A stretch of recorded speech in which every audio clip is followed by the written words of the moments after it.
There were moments in Earth's history when life almost ended.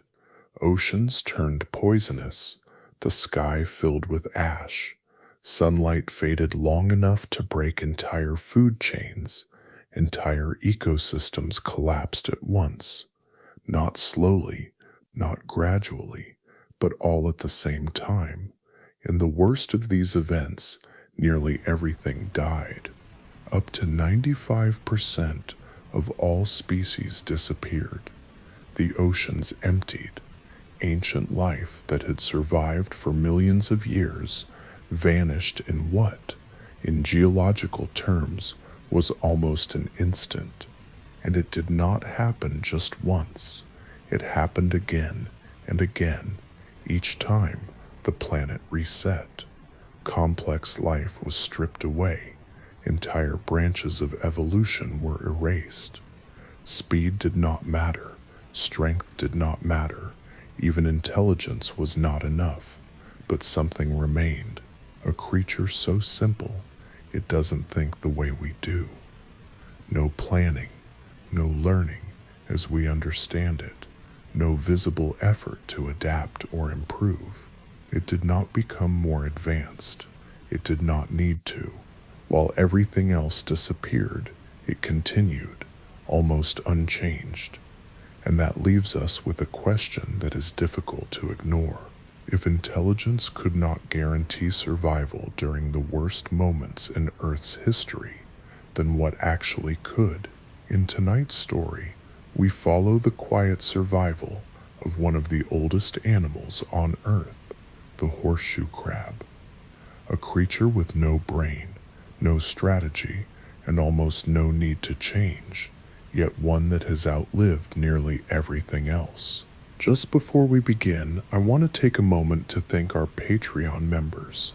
Your support truly makes videos like this possible, and it means more than you might realize. And if you enjoy these stories and would like to support the channel as well, you can find the link in the pinned comment. Let's begin our story. Extinction is often imagined as something gradual, a quiet fading that takes place over stretches of time, too vast to fully grasp, where one species disappears while countless others continue without interruption. In most moments of Earth's history, this is true. Species emerge, persist for a time, and eventually vanish, leaving only faint traces in stone. These ordinary losses form a slow background rhythm, a continuous reshaping of life that rarely disturbs the balance of the whole. A mass extinction moves differently. It does not follow the gentle pace of natural turnover, nor does it remain confined to isolated branches of life. Instead, it unfolds as a rapid global collapse of biodiversity, where a significant portion of living species disappears within a relatively brief geological interval. What would normally take millions of years becomes compressed into a far shorter span, sometimes only thousands, altering the trajectory of life across the entire planet. The distinction lies not only in scale, but in intensity and reach. A typical extinction might affect a single lineage or a localized ecosystem, while a mass extinction cuts across oceans and continents alike, disrupting nearly every environment at once. The systems that support life begin to fail in overlapping ways, creating conditions where survival becomes increasingly rare, not because of competition, but because the foundations themselves are no longer stable. Across deep time, 5 such events stand apart, often referred to as the Big Five.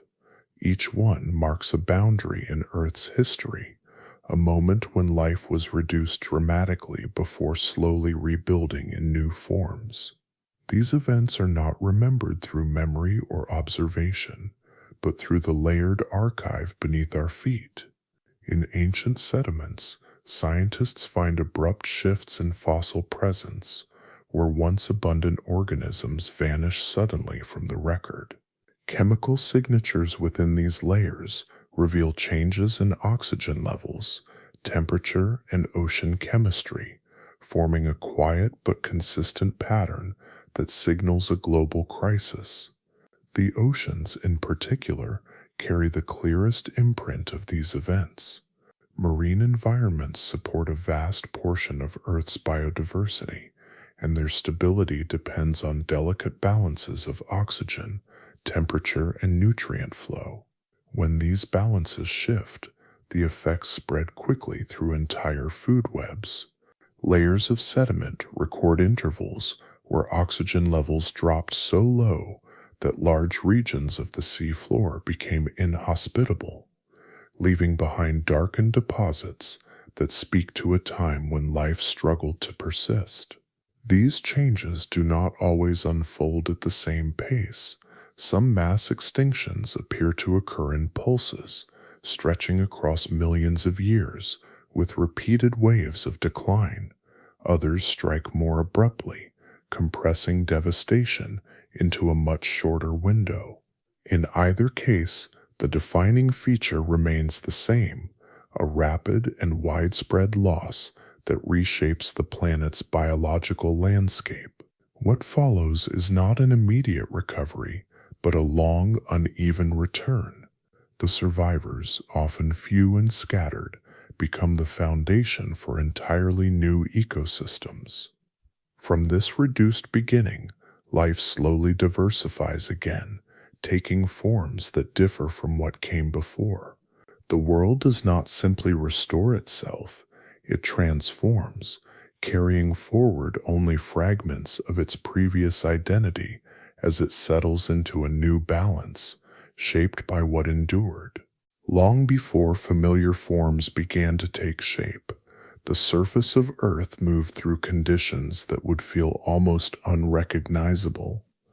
Now, a world still unsettled, still finding its balance, where land, sea, and sky interacted in ways that allowed only the simplest forms of life to persist.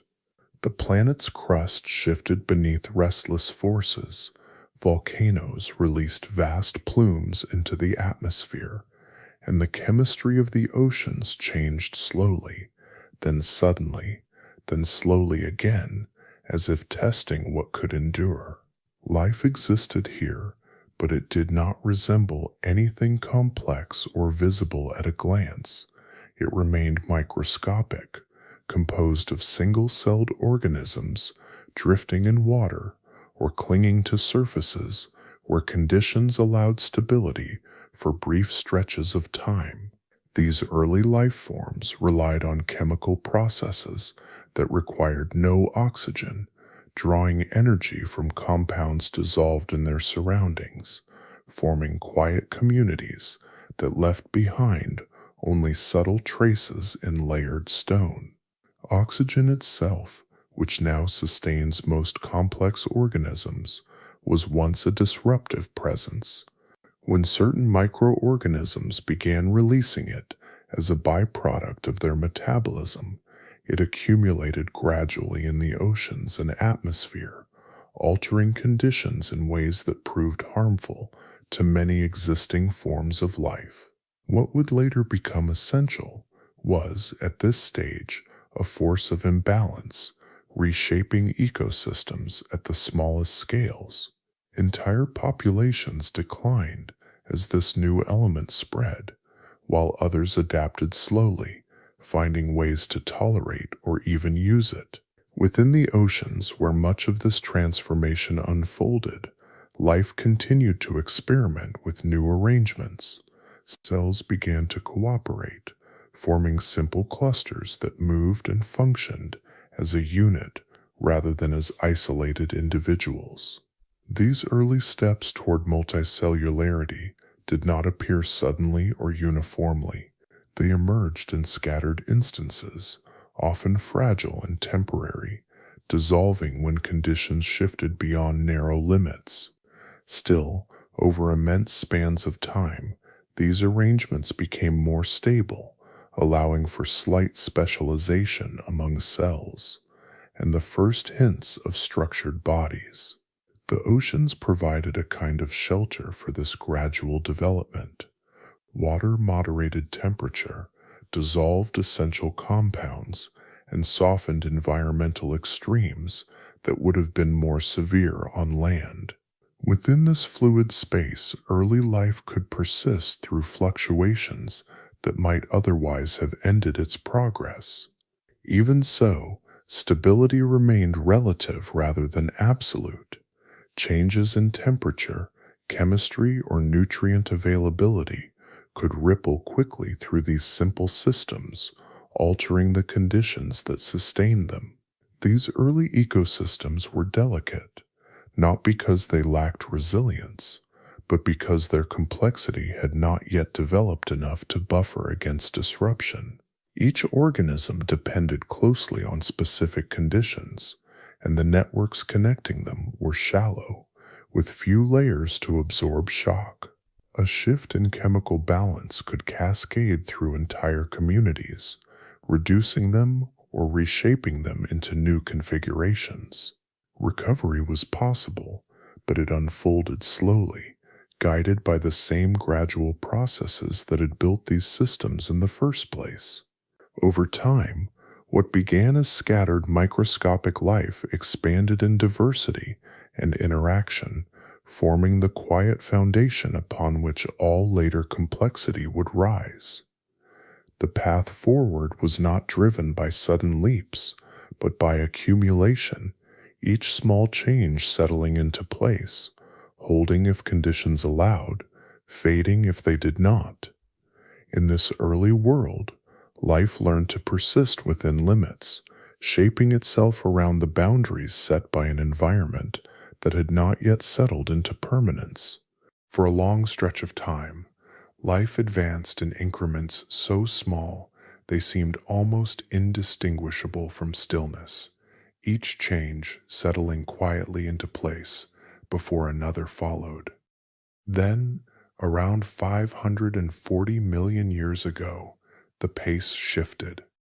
The record preserved in ancient rock layers begins to fill with forms that had no clear precedent, as if a threshold had been crossed and the possibilities of life expanded all at once into visible diversity.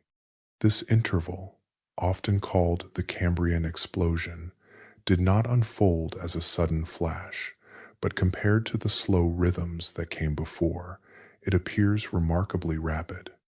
Within a span of tens of millions of years, organisms developed structured bodies with defined shapes, symmetry, and internal organization. Harder parts, such as shells and exoskeletons, began to appear, leaving behind clearer impressions in the fossil record, allowing these forms to persist as detailed imprints long after the organisms themselves had vanished. The emergence of complex body plans marked a quiet turning point. Instead of loosely arranged cells or simple clusters, organisms now exhibited specialized structures, segments that served distinct roles, and surfaces that interacted with their surroundings in more deliberate ways. Movement became more controlled, orientation more defined, and the boundary between organism and environment more pronounced. These developments did not replace earlier forms of life, but layered over them, adding new dimensions to ecosystems that were once relatively simple. Among the groups that flourished during this time were early arthropods, whose segmented bodies and jointed appendages allowed for a wide range of motion and interaction. Their forms proved adaptable across different marine settings, from shallow seafloors to open water. The structural efficiency of their exoskeletons provided both protection and support, creating a balance between flexibility and durability that would persist through countless generations. As these organisms diversified, interactions between them began to change as well. The appearance of predation introduced a new dynamic where survival depended not only on enduring environmental conditions, but also on responding to other living beings. Some species developed defensive features, thicker shells or spines, while others evolved ways to detect and pursue movement. These relationships did not arise all at once, but gradually intertwined, forming the early threads of ecological networks that would grow more intricate over time. Within this expanding landscape of forms, the distant ancestors of horseshoe crabs made their first appearance. Their basic structure, already recognizable in outline, reflected a design suited to life along the seafloor, where stability and efficiency mattered more than speed or complexity. They moved within environments shaped by shifting sediments and gentle currents, occupying a space that required consistency rather than constant adaptation. The Cambrian seas held a diversity that had not existed before, yet this diversity did not emerge from chaos. It followed patterns shaped by physical constraints, environmental opportunities, and the gradual accumulation of biological innovations. Each new form carried traces of what came before, even as it explored new possibilities in structure and behavior. What had once been a world defined by simplicity now supported a broader range of life, layered in ways that allowed interactions to deepen and expand. The pace of change remained tied to the same underlying processes, but the outcomes became more varied, more visible, and more enduring. From this point forward, the story of life would carry a different texture, shaped not only by survival, but by the unfolding complexity that had begun to take hold. A cooling began, not as a sudden shift, but as a steady withdrawal of warmth that altered the balance of the planet in quiet, accumulating steps. Over time, vast ice sheets expanded across southern landmasses, locking away enormous volumes of water. As this ice grew, the oceans responded by retreating from the margins of continents, exposing broad stretches of seafloor that had once been submerged beneath shallow, life-filled waters. These coastal regions had supported dense communities where organisms lived within narrow ranges of depth, temperature, and light. As sea levels dropped, these habitats diminished, compressing entire ecosystems into shrinking spaces before removing them entirely. The transformation was not chaotic in appearance, yet its consequences moved through the living world with steady finality. Conditions that had remained stable for long intervals shifted beyond the limits that many species could tolerate. The cooling extended into the oceans themselves, altering circulation patterns and the distribution of dissolved gases. In some regions, waters became less hospitable as temperature changes affected oxygen availability and nutrient flow. Organisms that had evolved within relatively stable marine environments found themselves unable to adjust quickly enough. Their specialized structures, once suited to consistent conditions, offered little flexibility as the environment narrowed around them. This period, known as the Ordovician extinction, stands as the first of the great global disruptions recorded in Earth's history. Fossil layers from this time reveal an abrupt decline in biodiversity, where entire groups of marine organisms disappear between one layer of sediment and the next. The loss was extensive, affecting an estimated 85% of species, most of them inhabiting the oceans that had once provided a stable foundation for life. Unlike earlier changes that unfolded gradually, this event carried a sense of compression, where environmental stress accumulated faster than biological adaptation could respond. The interplay between falling sea levels and shifting ocean chemistry created overlapping pressures, each reinforcing the other. Habitats contracted, resources became limited, and the interconnected networks that supported life began to unravel. Yet within this broad collapse, not all forms were equally vulnerable. Some organisms, particularly those with simpler requirements or greater tolerance for variation, persisted through the changing conditions.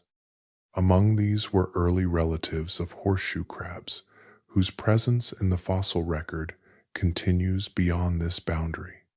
Their survival does not stand out through dramatic adaptation, but through a kind of steady compatibility with environments that others could no longer endure. These organisms occupied spaces less dependent on narrow conditions, often closer to shifting shorelines or within sediments where fluctuations were already part of daily existence. Their way of living, shaped by interaction with changing surfaces and variable waters, aligned more closely with the altered world that emerged as the extinction progressed. While more specialized species declined, these forms remained, continuing their quiet movement along the edges of a transformed ocean. As the glaciation eventually receded and ice began to release its hold, sea levels rose once more, returning water to the continental margins. New habitats formed over landscapes that had briefly stood exposed, and life began, slowly, to expand again into these spaces. The world that followed carried fewer lineages, but it also held the seeds of new arrangements, shaped by those that had endured the contraction and persisted through its narrowing path. In the long aftermath that follows a collapse, the world does not return all at once, nor does it restore what was lost in familiar shapes. Instead, recovery begins in scattered pockets, where small groups of survivors persist in conditions that have begun, slowly, to soften.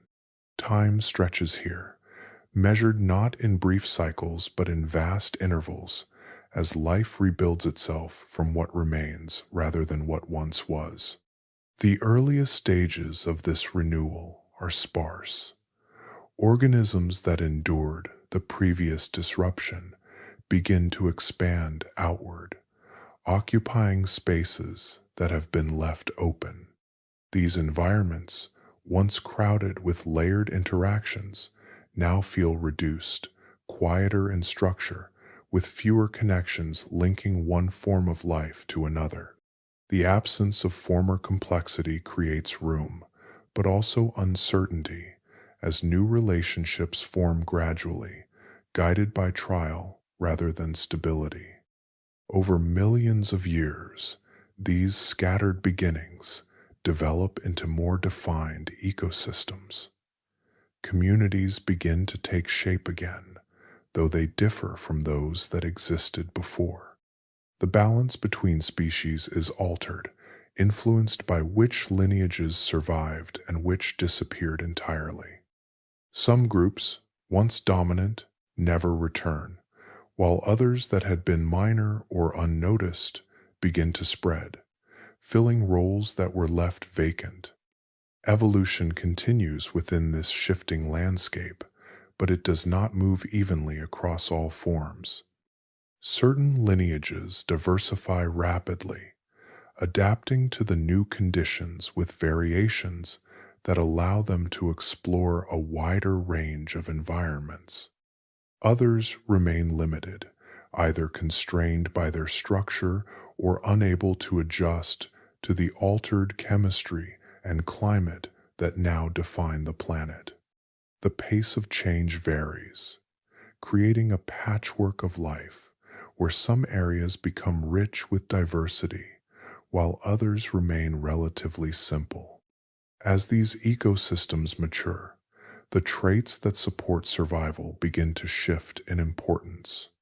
Where once complexity may have provided advantages in stable conditions, the aftermath of disruption favors different qualities.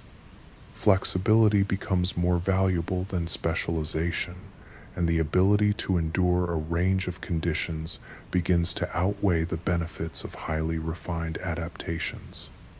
Organisms that can tolerate variation in temperature, oxygen levels, or resource availability find themselves better suited to a world that has not yet settled into consistency. This does not mean that complexity disappears, but rather that it reemerges along new paths, shaped by the constraints imposed by the recent collapse. Some forms grow intricate again, building layered systems of interaction, while others maintain simpler structures that allow them to persist without reliance on narrow conditions. The direction of evolution remains open, guided by the interplay between opportunity and limitation. Within this gradual rebuilding, a quiet sorting takes place. Lineages that align with the new environment expand and diversify, while those that cannot adapt slowly diminish. Extinction continues even after the major event has passed, not as a sudden wave, but as a lingering process that refines the emerging ecosystems. Over time, the world fills again with life, though its composition reflects a different balance than before. What emerges from this long recovery is not a restoration, but a transformation. The patterns of life shift, carrying forward only fragments of earlier systems, arranged into new configurations that reflect both loss and persistence.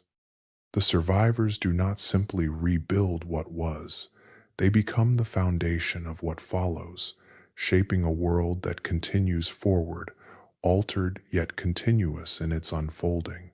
It does not arrive as a single moment marked by a sharp boundary, but as a prolonged unraveling, where decline settles in gradually and lingers across vast stretches of time. The Devonian collapse unfolds in intervals, each one weakening the structure of life a little further, until what once seemed stable begins to fragment under pressures that do not fully recede. Between these intervals, there are brief pauses, yet the overall direction remains unchanged, a drawn-out descent rather than a sudden fall. Within the oceans, the changes take on a quieter but far-reaching form. Oxygen levels begin to drop in expanding regions, a condition known as anoxia, where waters that once supported active ecosystems become increasingly depleted.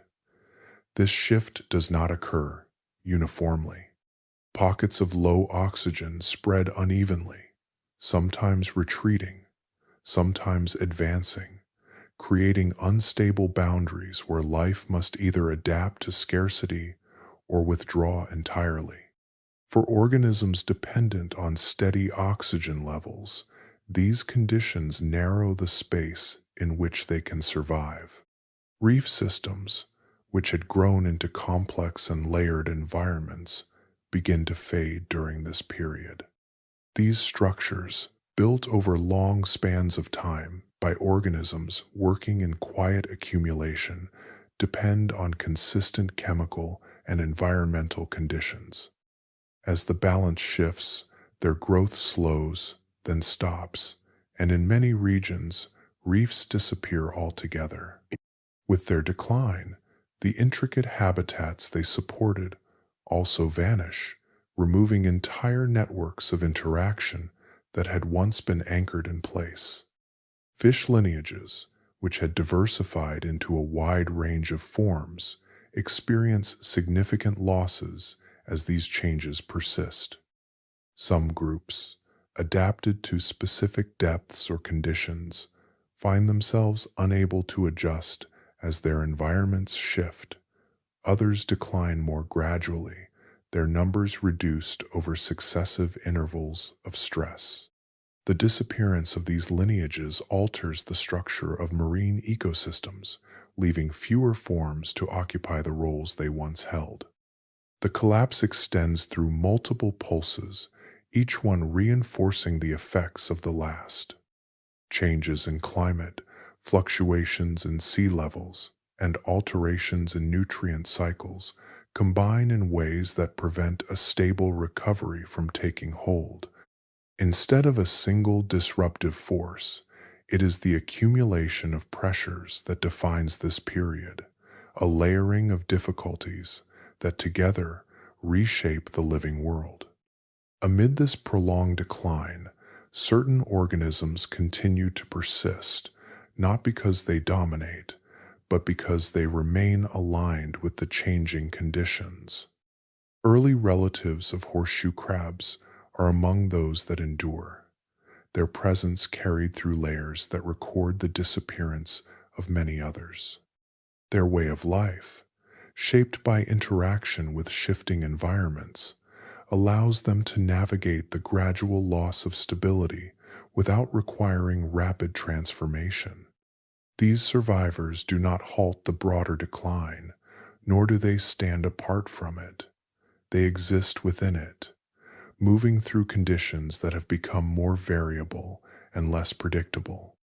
Their persistence reflects a compatibility with environments that fluctuate over time, where consistency is no longer guaranteed and adaptation must occur within limits that are constantly shifting. As the Devonian period draws toward its end, the cumulative effect of these collapses leaves the oceans altered in composition and structure. The richness that once defined many marine environments is reduced, replaced by systems that must rebuild from what remains. Life continues, but it carries the imprint of a long and uneven decline, shaped not by a single event, but by a sequence of changes that gradually reshaped the course of evolution. Across repeated disturbances, a pattern begins to emerge, not immediately visible within any single event, but gradually revealed as life passes through cycles of pressure and recovery. Certain forms persist across these intervals with a quiet consistency, while others, once abundant, fail to return. The difference is not always rooted in strength or complexity, but in how each organism relates to change itself. Some species are built around precision. Their structures, behaviors, and internal systems align closely with specific conditions, allowing them to thrive when those conditions remain stable. These are often referred to as specialists, organisms that excel within narrow ranges of temperature, chemistry, or available resources. In steady environments, this refinement provides an advantage, allowing for efficient use of energy and a close fit with the surrounding ecosystem. Yet when conditions begin to shift, the same precision becomes a constraint, limiting the ability to adjust beyond those boundaries. Alongside them exist generalists, forms of life that operate within broader margins. Their requirements are less exact, their interactions more flexible, allowing them to occupy a wider range of environments. They may not dominate any single niche with the same efficiency as specialists, but they carry a capacity to persist when conditions move beyond the familiar. This difference becomes more pronounced during periods of repeated stress, where survival depends less on optimization and more on tolerance. Diet plays a subtle role in this distinction. Organisms that rely on a narrow set of food sources find themselves vulnerable when those sources diminish or disappear. In contrast, those capable of shifting between available resources maintain continuity even as ecosystems rearrange. This flexibility does not require rapid transformation, but rather an existing capacity to draw from multiple options, reducing dependence on any single pathway. Habitat follows a similar pattern. Species confined to specific environmental conditions face increasing pressure as those conditions fluctuate or contract. Others, able to move between depths, substrates, or temperature ranges, navigate these changes with greater stability. Their presence extends across boundaries that might otherwise limit survival, allowing them to remain within the evolving landscape rather than being excluded from it. Metabolism, often unnoticed in outward form, contributes quietly to this resilience. Organisms with slower metabolic rates require less energy to sustain themselves, enabling them to endure periods of scarcity with reduced strain. In environments where resources become unpredictable, this efficiency provides a form of endurance, allowing life to continue through intervals that might otherwise lead to decline. Rather than racing to match changing conditions, these forms persist by maintaining a steady internal balance. Within this broader pattern, early horseshoe crab lineages begin to reflect many of these traits. Their way of life does not depend on narrow conditions or rapid change, but on a consistent interaction with environments that already contain variation. They move through substrates that shift with currents, encounter resources that vary in availability, and maintain internal processes that do not demand constant abundance. These qualities align with a world where stability is not guaranteed, allowing them to persist across multiple cycles of disruption. Resilience, in this sense, is not a single adaptation, but a combination of traits that together create a capacity for continuity. It emerges gradually, shaped by repeated exposure to changing conditions, and becomes visible only when viewed across long spans of time. Within these spans, survival is guided less by dominance and more by the ability to remain steady and adaptable as the world continues to shift around it. Far to the north of an ancient supercontinent, the ground began to open in ways that would not close for an immense stretch of time. From these fractures, vast volumes of molten rock poured outward, spreading across the surface in repeated flows that layered over one another, building a landscape of darkened stone.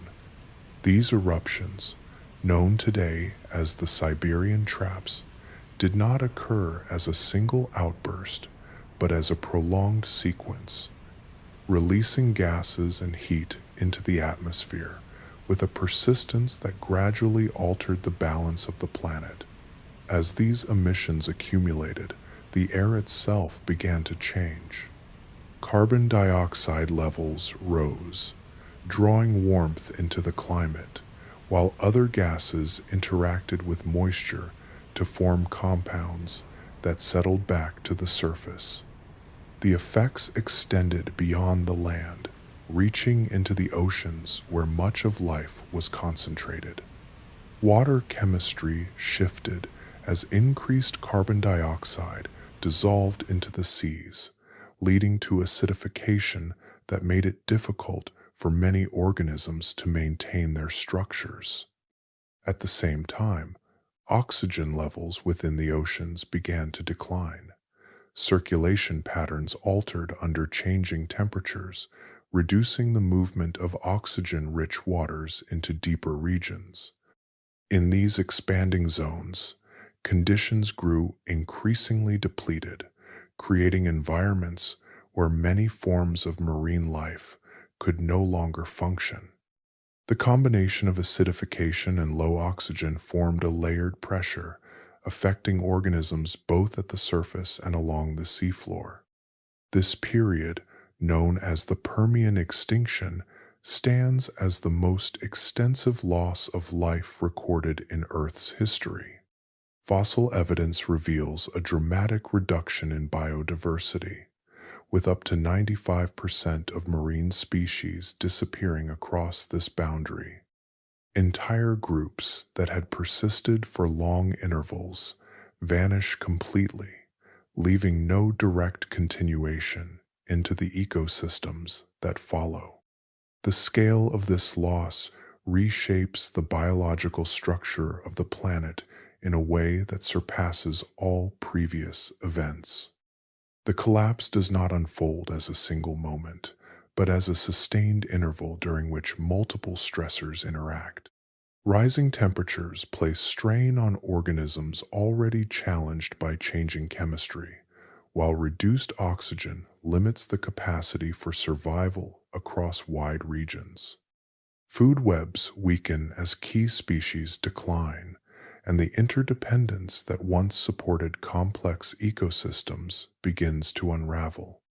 Each layer of pressure reinforces the others, narrowing the conditions under which life can persist. Dominant species, once well adapted to stable environments, find themselves unable to adjust within the pace of these changes. Their specialized traits, effective under consistent conditions, offer little flexibility as the surrounding systems shift. As they decline, the ecosystems they supported lose structure, leading to further instability. The disappearance of these forms marks a transition not only in biodiversity, but in the very architecture of life across the planet. In the oceans, where the impact is most severe, vast regions become inhospitable, limiting the spaces where life can continue. What remains is unevenly distributed, concentrated in areas where conditions, though altered, still allow for survival. These pockets become the starting points for what will eventually follow, though the process of recovery lies far beyond the immediate aftermath. The world that emerges from this interval carries the imprint of profound reduction. The richness that once defined many environments is replaced by a more limited set of lineages, each shaped by the pressures they have endured.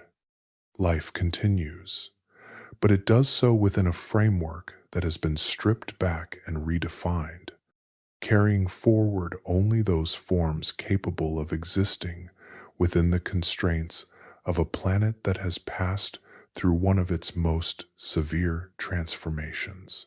Across wide stretches of the ocean, movement slowed into a kind of stillness that carried no sense of calm, only the absence of the exchanges that once sustained life.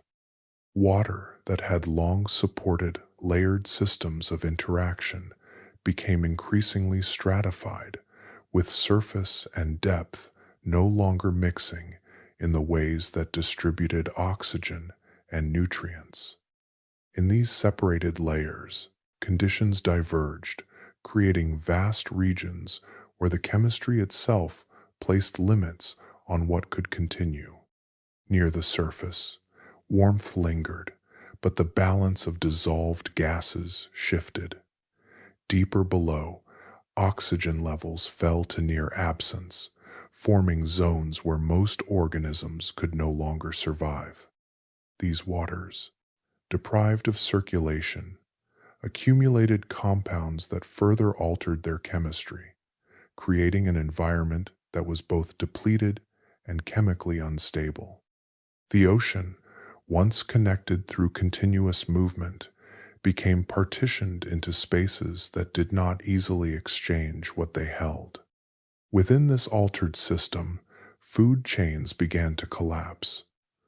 Organisms that depended on steady flows of energy found those pathways disrupted as key species declined or disappeared. Producers at the base of the system struggled under changing conditions, reducing the energy available to those above. As these links weakened, the structure of the ecosystem lost cohesion, each level affected by the instability of the one beneath it. The loss did not occur evenly across all depths or regions. Areas closer to shore, where waters remained more dynamic, retained a degree of variability that prevented complete stagnation. Tides, temperature shifts, and interactions with the land introduced movement that, while unpredictable, allowed for intermittent renewal. In these spaces, conditions fluctuated, but they did not settle into the same prolonged depletion found in deeper, more isolated waters. Organisms that lived along or within the seafloor encountered a different set of challenges, yet in some cases, these challenges aligned more closely with the conditions that now prevailed. Bottom-dwelling creatures often interacted with sediments where oxygen levels could vary naturally and where food sources were less dependent on stable, continuous flows. Their existence was already shaped by environments that changed over short intervals, preparing them, in subtle ways, for broader disruptions. These forms of life did not escape the larger collapse, but their mode of survival required less reliance on the systems that were failing. They moved slowly, conserved energy, and made use of resources that remained available even as larger networks broke apart. Their relationship with the environment was less tied to abundance and more to persistence, allowing them to endure within the narrowing margins of habitability. Along shallow coastal zones, early ancestors of horseshoe crabs continued to exist within this shifting boundary between land and sea. These regions, though far from stable, maintained a degree of exchange that prevented complete chemical stagnation. The organisms inhabiting them navigated fluctuations in temperature, salinity, and oxygen, conditions that varied across daily and seasonal cycles. Within this variability, survival was not dependent on consistency, but on the ability to remain within a range that continued to shift. The oceans of this time did not support the same richness that had existed before. They carried fewer interactions, fewer layers of connection, and fewer pathways for energy to move through. Yet within this reduced system, certain forms persisted, not through dominance, but through alignment with conditions that had become less forgiving. Their presence marked a continuity that extended quietly through a period when much of the living world could no longer sustain itself in the same way. Time stretches outward in the aftermath, not marked by sudden renewal, but by long intervals where change unfolds almost imperceptibly. The Great Reduction has already passed, leaving behind a world where life persists in scattered remnants. What remains does not rush forward to reclaim what was lost. Instead, it lingers within limited spaces, gradually expanding as conditions begin, slowly, to stabilize. The recovery following the Permian extinction extends across millions of years, far longer than the interval of collapse itself. In these early stages, the number of surviving species is small, and the interactions between them are simple compared to what existed before. Entire roles within ecosystems remain unfilled, creating gaps that persist for long stretches of time. Life does not immediately reassemble into complex networks, but begins from a reduced foundation, building outward with careful, incremental steps. From this narrow pool of survivors, new species begin to emerge. Evolution continues its quiet work, not through rapid bursts, but through gradual divergence as populations adapt to the altered conditions around them. These new forms are shaped by the limitations they inherit, carrying forward traits that allowed their ancestors to endure. In this way, the direction of life after the collapse is guided not only by opportunity, but by constraint, as the past defines the range of what can develop. Ecosystems begin to take shape again, though their structure differs from those that once filled the oceans and land. The rebuilding process starts with simple associations, where a few species interact within limited networks. Over time, these interactions deepen, forming more layered systems that can support a greater variety of life. Yet this process remains uneven, with some regions developing more quickly while others lag behind, reflecting the uneven distribution of surviving lineages. Within this gradual return, certain organisms play a central role in shaping the emerging world. These survivor species, having endured the conditions of collapse, become the foundation upon which new ecosystems are built. Their presence stabilizes the environment in subtle ways, creating conditions that allow other forms of life to establish themselves. They do not dominate through complexity or speed, but through persistence, maintaining continuity where little else remains. As these species expand into available spaces, they begin to influence the structure of the ecosystems that follow. Their behaviors, interactions, and tolerances shape the conditions experienced by newly evolving forms, guiding the development of biodiversity along paths that reflect their own survival strategies. In this sense, the legacy of the extinction extends forward, embedded within the very fabric of the recovering world. The pace of this transformation remains measured, unfolding across spans of time that allow each layer of complexity to settle before another is added. There is no immediate return to the richness that once defined earlier periods. Instead, diversity increases gradually as new species arise and interactions become more intricate.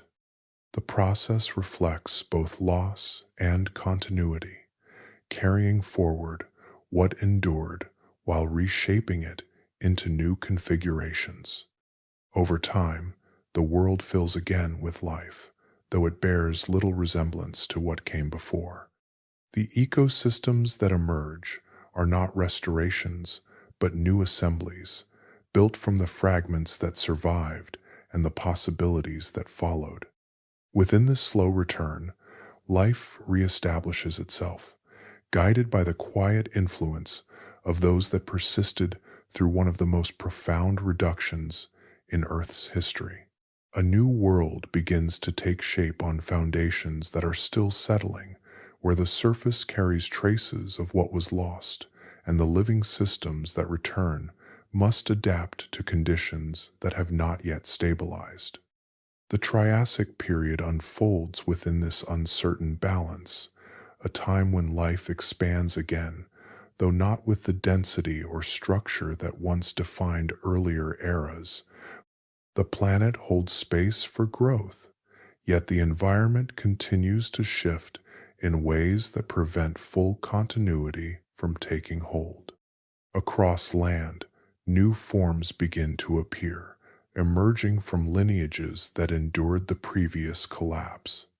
Among them are the earliest dinosaurs, small and often unassuming in comparison to what they will later become. Their presence marks the beginning of a lineage that will eventually rise to prominence. Yet, in this period, they remain part of a broader community of organisms, still competing for space and resources within an environment that offers no lasting stability. The climate during this time reflects the lingering effects of earlier disruptions.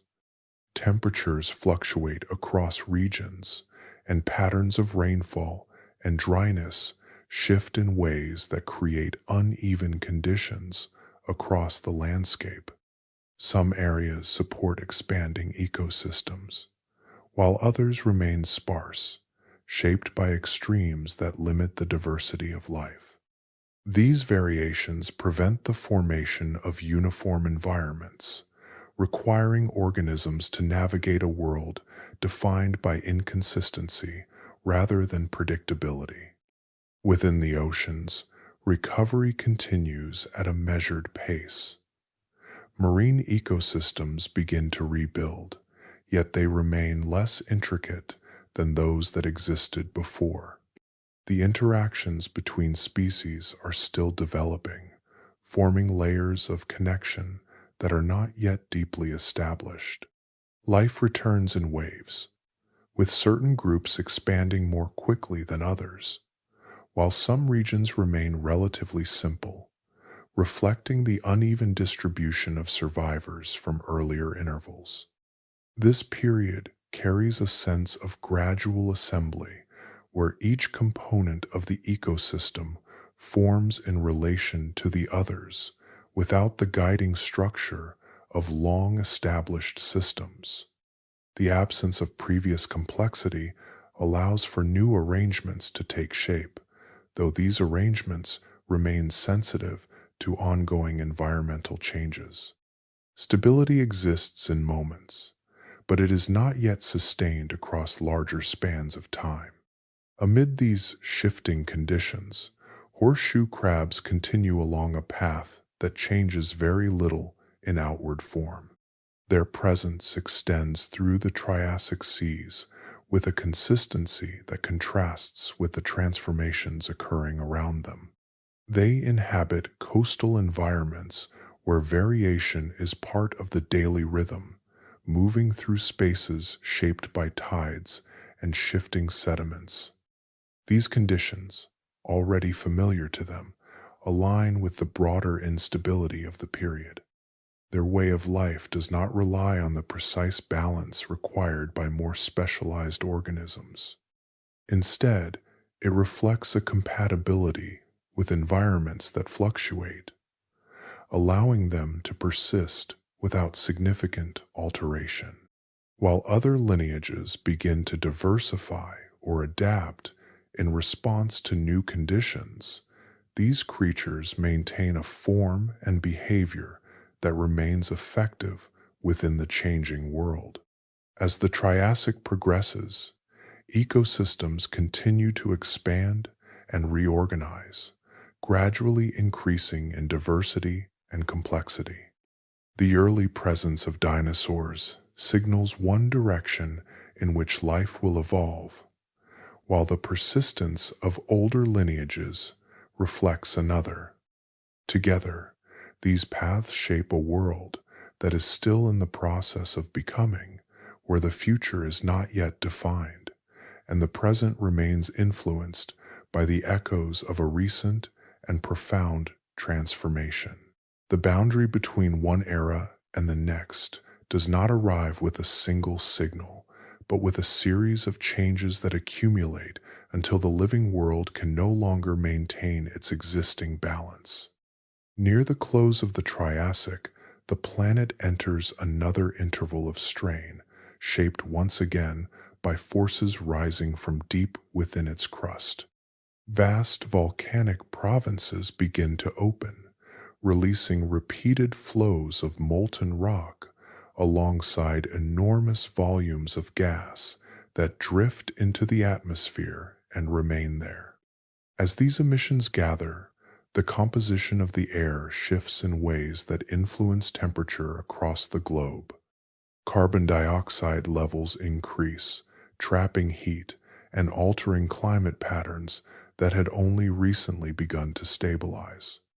The warming does not spread evenly, and its effects interact with other changes already underway, creating a landscape defined by rapid variation rather than steady conditions. Regions that had supported growing ecosystems begin to experience new extremes, while others fluctuate between states that offer little continuity for life to settle into. These shifts extend into the oceans, where temperature changes affect circulation and the distribution of dissolved gases. The balance between oxygen and carbon dioxide becomes uneven, placing additional strain on organisms that rely on stable conditions. Marine environments respond in layered ways, with some areas experiencing decline, while others remain temporarily less affected, though few escape the broader transformation entirely. On land, the impact is reflected in the disappearance of many large species that had come to occupy prominent roles within their ecosystems. These organisms, often adapted to specific climatic ranges or ecological niches, find themselves unable to adjust as conditions shift more quickly than their structures allow. Their decline alters the structure of terrestrial communities, removing forms that once shaped the flow of energy and interaction across the landscape. This period, known as the Triassic-Jurassic extinction, marks another significant reduction in biodiversity, though not as extensive as earlier events. It unfolds through overlapping pressures rather than a single cause, with volcanic activity acting as a central driver that influences both atmosphere and ocean in connected ways. The result is a restructuring of life that favors certain lineages while diminishing others, creating a transition that reshapes the direction of evolution. Within this changing world, dinosaurs begin to expand into roles that had previously been occupied by other groups. Their rise is not the result of sudden superiority, but of alignment with the conditions that now prevail. As other large species decline, spaces within ecosystems become available, allowing these forms to spread and diversify. Over time, their presence becomes more pronounced, gradually establishing them as dominant within terrestrial environments. The transition does not erase all that came before, but it shifts the balance in ways that redefine which lineages will shape the future. The patterns of survival continue to reflect the influence of flexibility and tolerance, traits that allow certain organisms to persist as conditions fluctuate. Others, bound more closely to specific environments, fade from the record as the world moves beyond the limits they required. By the time the new era fully emerges, life has once again reorganized itself around a different set of dominant forms. The echoes of earlier ecosystems remain only in fragments, while the present reflects the outcome of pressures that have selected for those able to continue within a climate that has not yet settled into long-term stability. Across the land, movement takes on a new scale, where bodies grow larger and presence becomes more pronounced within the landscape. The age that follows is often defined by these forms, creatures that extend upward and outward, shaping the terrain through their size and the roles they occupy. Dinosaurs spread across continents, diversifying into a wide range of species that fill nearly every available niche on land, from towering herbivores to swift predators that move with precision through open ground and dense vegetation alike. Their dominance does not emerge from a single trait, but from a combination of adaptability, variation, and the opportunities created by earlier reductions in biodiversity. As ecosystems stabilize and expand, these organisms become central to the structure of terrestrial life, influencing patterns of movement, feeding, and interaction across vast regions.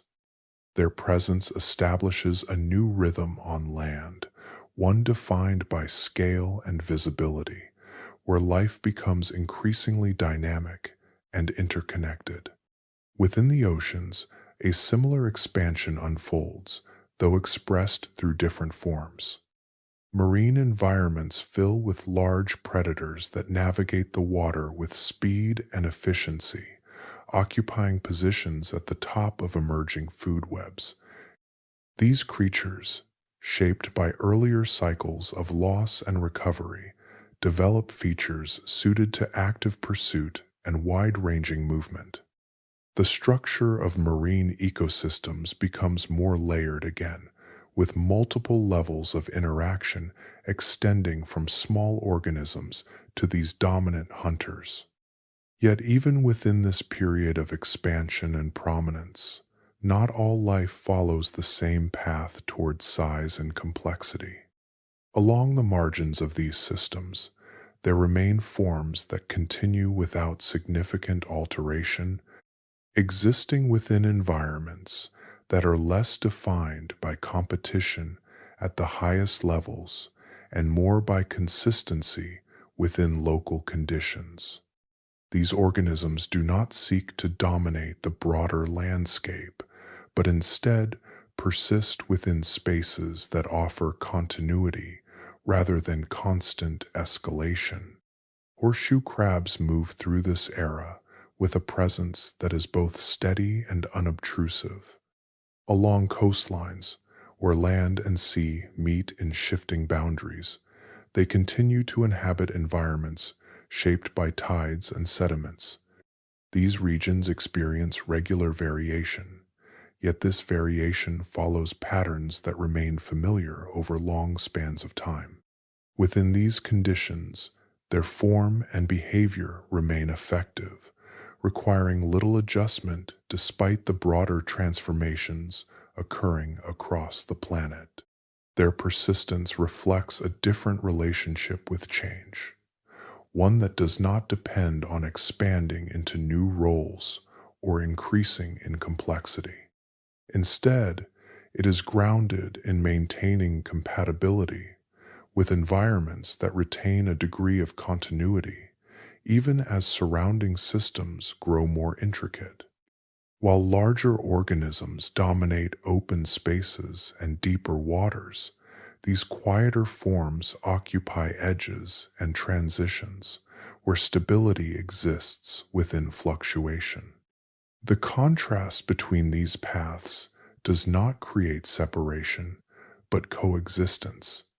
The same world supports both the expansion of large, dynamic systems and the persistence of older, more stable forms. Each contributes to the broader structure of life, though in different ways and at different scales. The presence of ancient lineages within this evolving landscape serves as a reminder that not all survival depends on transformation. As this age unfolds, life reaches a level of diversity and interaction that builds upon earlier recoveries, yet it carries forward elements that remain unchanged. The giants that define the period move across land and sea, shaping the visible world, while quieter survivors continue along familiar paths, sustained by conditions that, despite everything, still allow them to endure. High above the surface, far beyond the reach of oceans and continents, a body moved along a path that had been set long before any living system on Earth could sense it. Its motion was steady, shaped by gravitational patterns that carried it inward over immense spans of time. By the moment it entered the atmosphere, the trajectory was no longer adjustable. The descent was direct, compressing distance into seconds as it approached the planet with a force that would alter everything below. Around 66 million years ago, this object struck what is now the Yucatan Peninsula, forming the structure known as the Chicxulub crater. The impact released an immense amount of energy, sending shock waves through the crust and displacing vast quantities of material into the atmosphere. Rock and debris were ejected outward, rising high before falling back across the surface, carrying heat that ignited widespread fires. These events unfolded rapidly, yet their effects extended far beyond the initial moment. As material settled into the upper atmosphere, it formed a layer that limited the passage of sunlight. This reduction in incoming light altered conditions across the planet, disrupting processes that depended on consistent solar energy. Temperatures began to shift, moving toward cooling as the atmosphere reflected and absorbed incoming radiation. The balance between light and heat, which had supported stable ecosystems, became uneven, affecting both land and ocean environments. Within the oceans, the reduction in light influenced the base of the food chain. Organisms that relied on photosynthesis experienced a decline in activity, reducing the energy available to higher levels. This effect moved upward through marine ecosystems, weakening connections that had supported complex interactions. As these links diminished, larger organisms that depended on steady food sources found fewer resources available, placing them under increasing strain. On land, similar disruptions unfolded as plant life responded to reduced sunlight and changing temperatures. The decline in primary producers affected herbivorous species, which in turn influenced those that depended on them. The structure of terrestrial ecosystems began to fragment, with each level affected by the instability of the one below. This cascading effect reshaped the balance of life across wide regions, creating conditions that few species could navigate successfully. Dinosaurs, which had dominated terrestrial environments for millions of years, were among the groups most affected by these changes. Their decline was not instantaneous, but it followed the broader collapse of the systems that had supported them. As food sources diminished and environmental conditions shifted, many lineages were unable to persist. Over time, they disappeared from the record, marking the end of an era defined by their presence. The impact did not erase all life, but it reduced the diversity and complexity of ecosystems once again. Survivors remained within pockets where conditions, though altered, allowed for continuity. These forms would carry life forward into the next phase of recovery, shaping the direction of what would follow.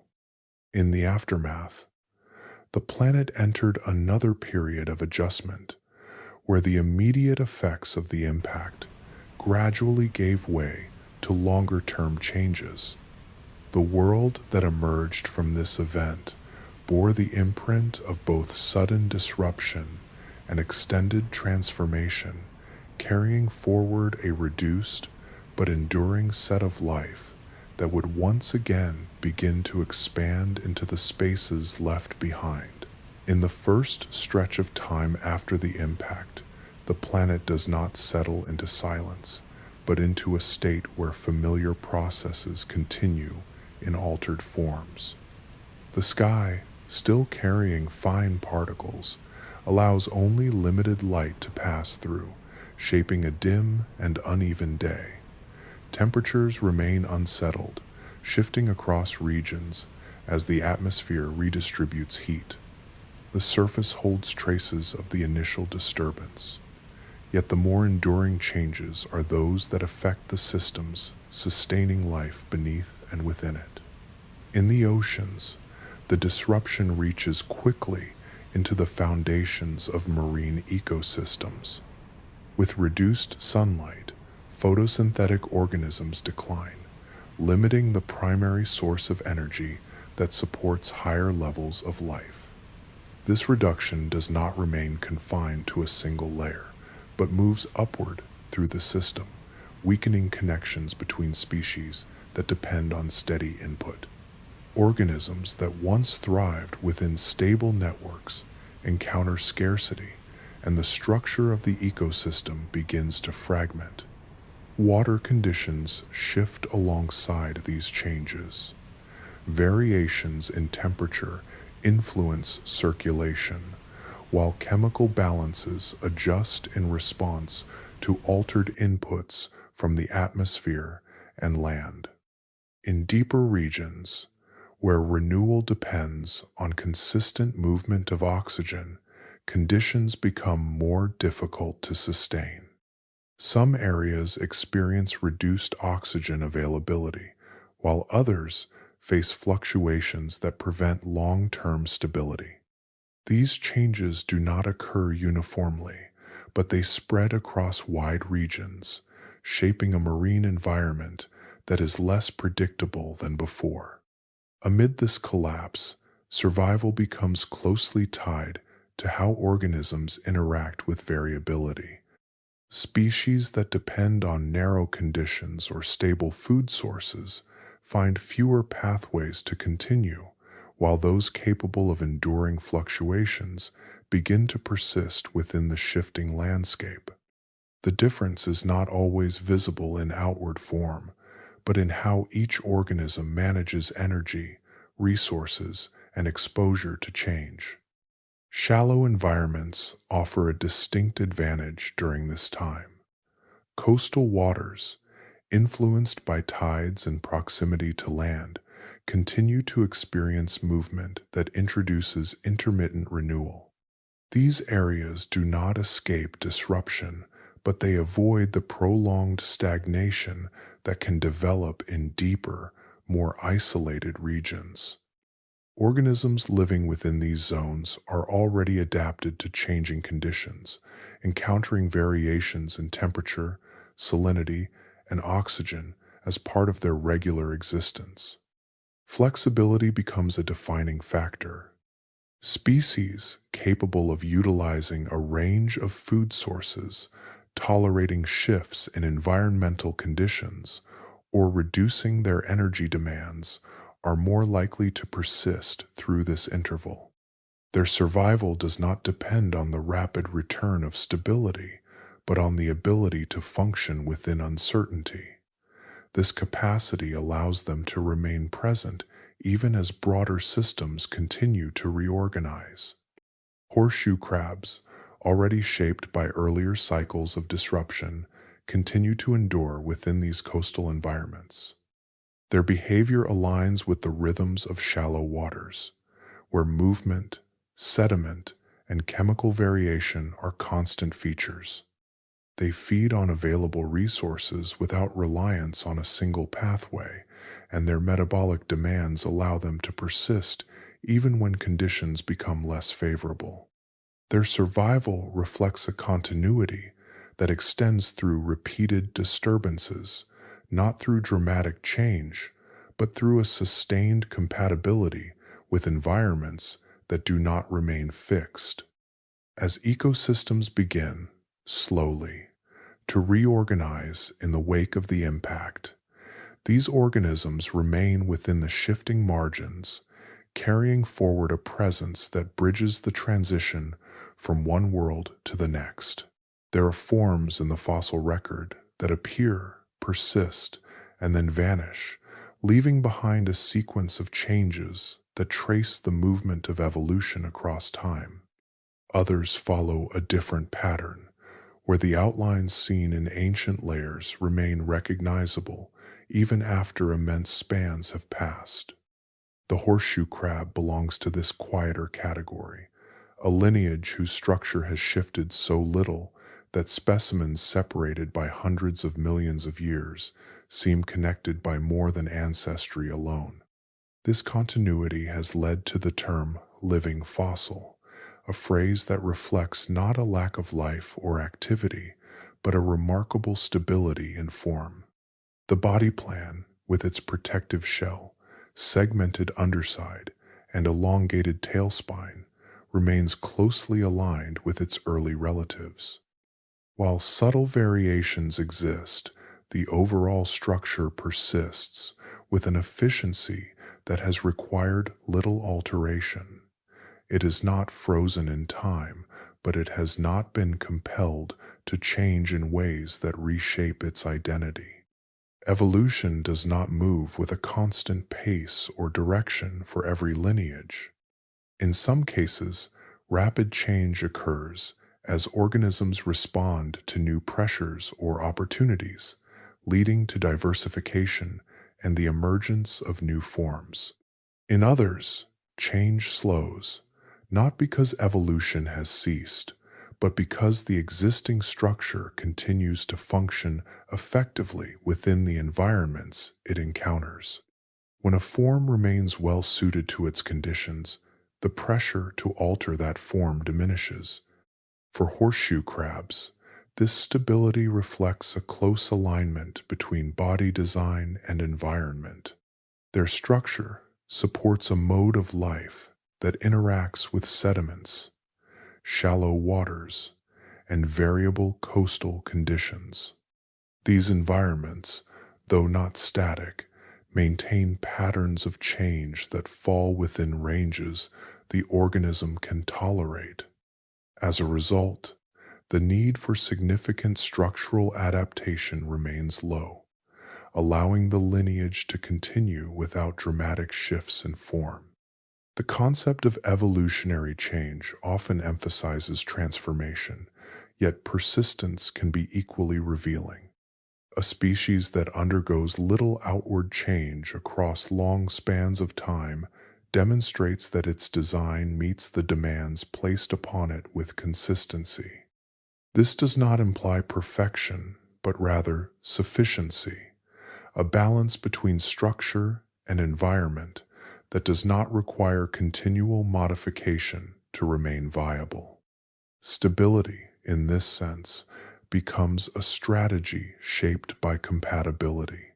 Instead of pursuing new forms or specialized roles, the organism maintains a relationship with its environment that accommodates variation without demanding constant adjustment.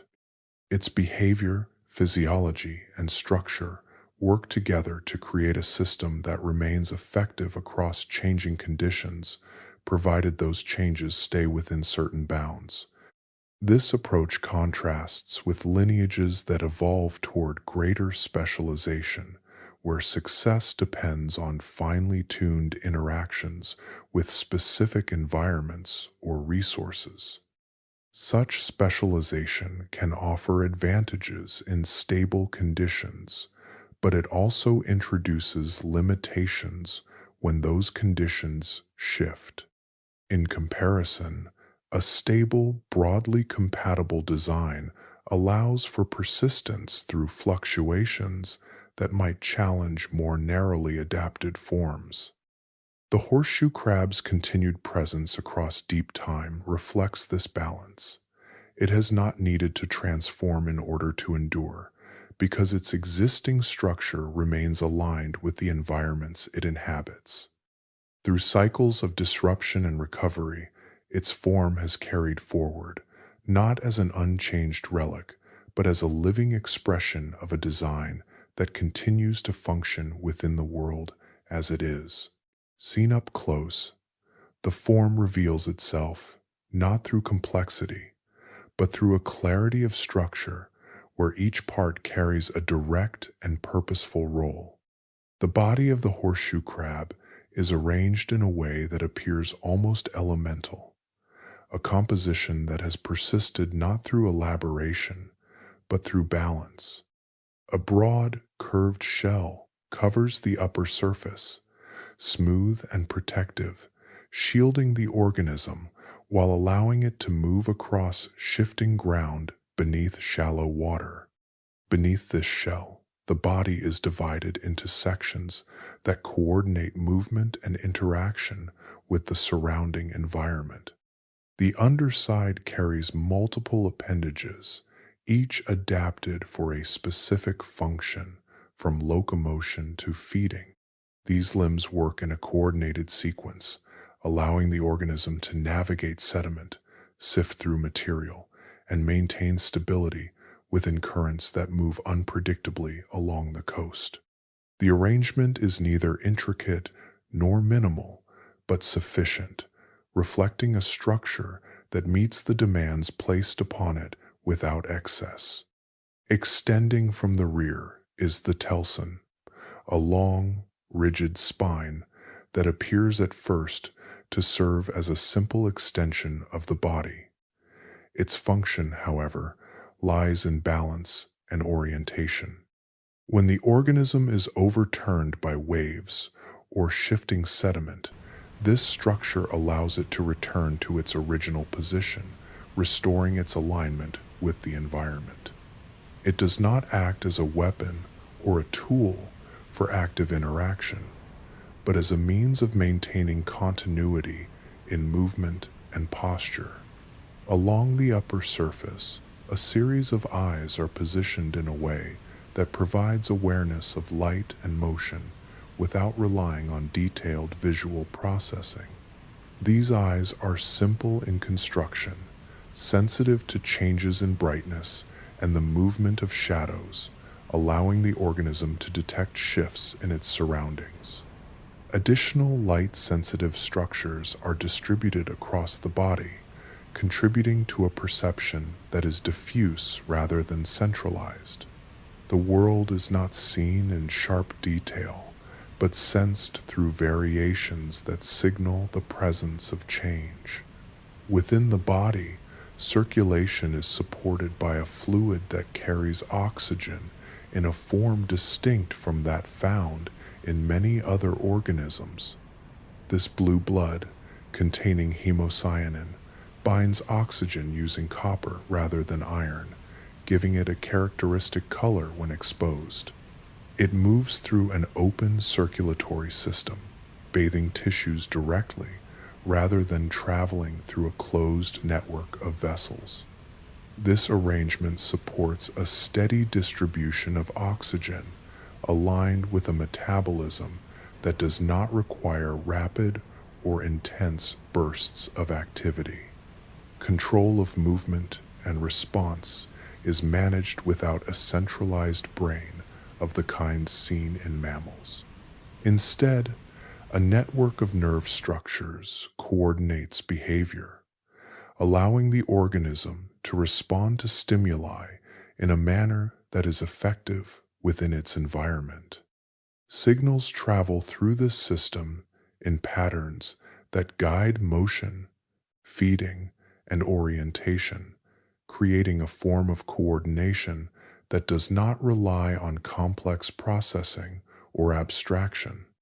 Each of these elements contributes to a body that functions as an integrated whole, where simplicity does not imply limitation, but a refinement of what is necessary. The structure endures because it aligns with the conditions in which it exists, maintaining a balance between protection, movement, and perception. Through this arrangement, the organism continues to move through its environment with a consistency that reflects a design shaped not by constant change, but by the quiet persistence of what works. Perception, in this organism, unfolds without a single center where the world is gathered and interpreted, instead emerging from a distributed awareness that arises across the surface of the body. Sensation does not collect into a unified image, but exists as a series of signals, each reflecting a change in light, movement, or chemistry, allowing the animal to remain attuned to its surroundings without relying on complex processing. Along the upper shell, clusters of light-sensitive organs respond to variations in brightness and shadow. These structures do not form detailed images, yet they provide a continuous sense of the shifting environment, registering the passage of light across water and the movement of objects nearby. Additional receptors extend beyond these primary eyes, scattered across the body in ways that broaden the range of detection.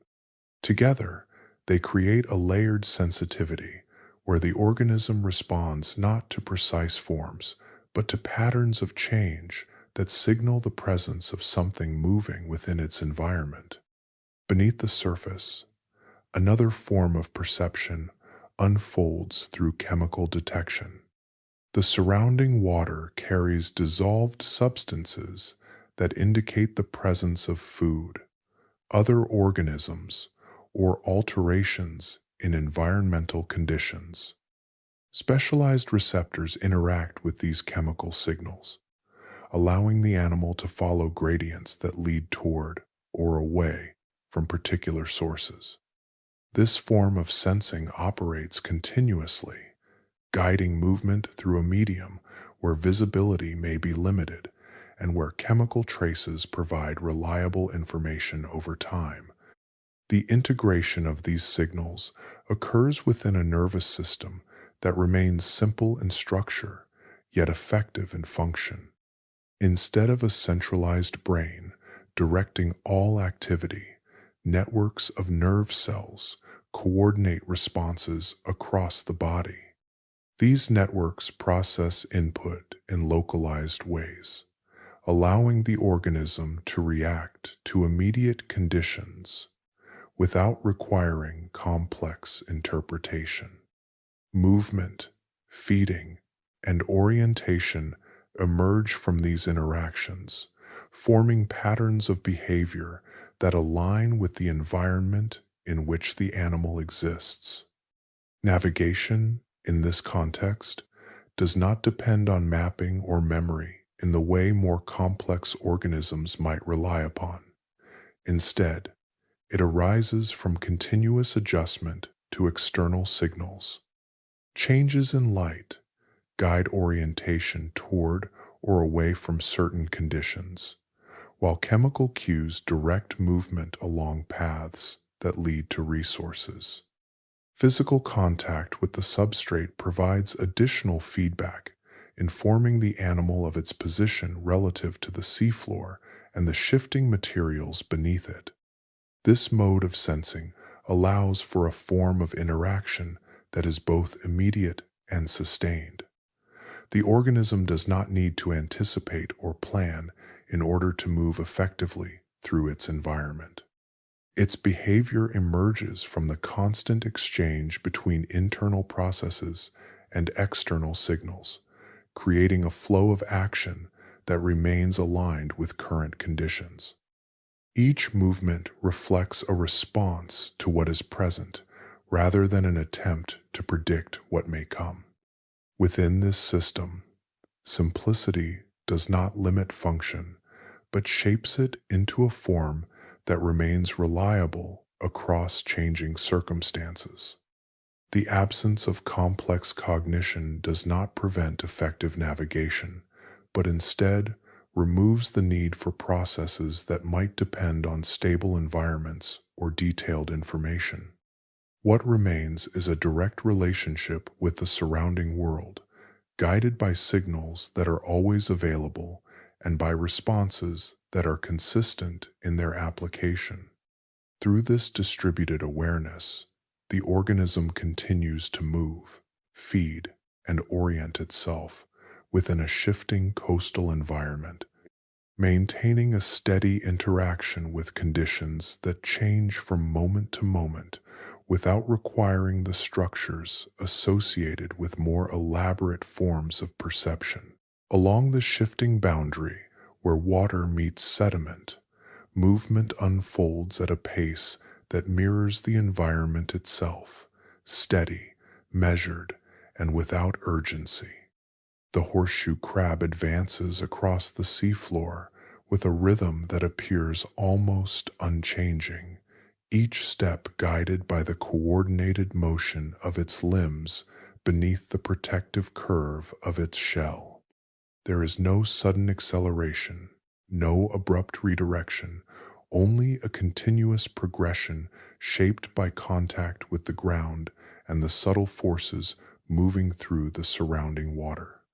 This deliberate motion allows the organism to remain closely connected to the substrate it inhabits. As it moves, the limbs beneath its body press into the sand, pushing and pulling in a sequence that both propels it forward and maintains stability. The surface beneath is rarely still, shaped by currents and tides that shift grains of sediment from one place to another. Within this constant rearrangement, the animal adjusts its movement in response to texture and resistance, maintaining a steady course through terrain that changes beneath it. Burrowing forms a natural extension of this interaction with the seafloor. The body lowers into the sand with gradual pressure, allowing the organism to settle partially or completely beneath the surface. This action provides a form of shelter, reducing exposure to currents and potential threats, while also positioning the animal within a layer where food is often present. The process is not forceful, but guided by the same slow coordination that defines its movement, easing the body into the sediment rather than displacing it abruptly. Feeding occurs within this close relationship to the substrate. As the animal moves or remains partially buried, it encounters small organisms and organic material within the sand. Its appendages gather and direct these resources toward the mouth, processing what is available without the need for active pursuit. This method of feeding reflects a reliance on what the environment provides within immediate reach, rather than seeking out distant or unpredictable sources. The pace of these activities aligns with an energy strategy that emphasizes conservation over expenditure. Movement remains controlled and minimal, feeding is continuous but unhurried, and periods of stillness are as integral as motion. The organism does not depend on rapid bursts of activity or high metabolic output, instead maintaining a balance that allows it to function effectively even when resources fluctuate. This energy-efficient approach becomes particularly important in environments where conditions are not always consistent. Variations in temperature, oxygen levels, and food availability occur across daily and seasonal cycles, and the ability to persist through these changes depends on reducing the demand placed on internal systems. By operating within a steady range of activity, the organism avoids the need for constant adjustment, allowing it to remain stable even as external conditions shift. Behavior, in this context, emerges as a direct expression of interaction with the environment rather than a series of complex decisions. Each movement, each pause, and each act of feeding reflects a response to immediate conditions, forming patterns that repeat with subtle variation over time. These patterns do not aim toward efficiency in the sense of speed or output, but toward continuity, ensuring that the organism remains aligned with the rhythms of the coastal world it inhabits. Through this steady presence, the horseshoe crab moves and feeds within a landscape that is always in motion, yet familiar in its cycles. Its behavior reflects an approach to survival that values persistence over intensity, allowing it to remain within environments that shift continuously without requiring dramatic change in how it lives. At certain intervals, guided by forces that extend beyond the immediate environment, a shift occurs in behavior that brings individuals together along the edges of land and sea.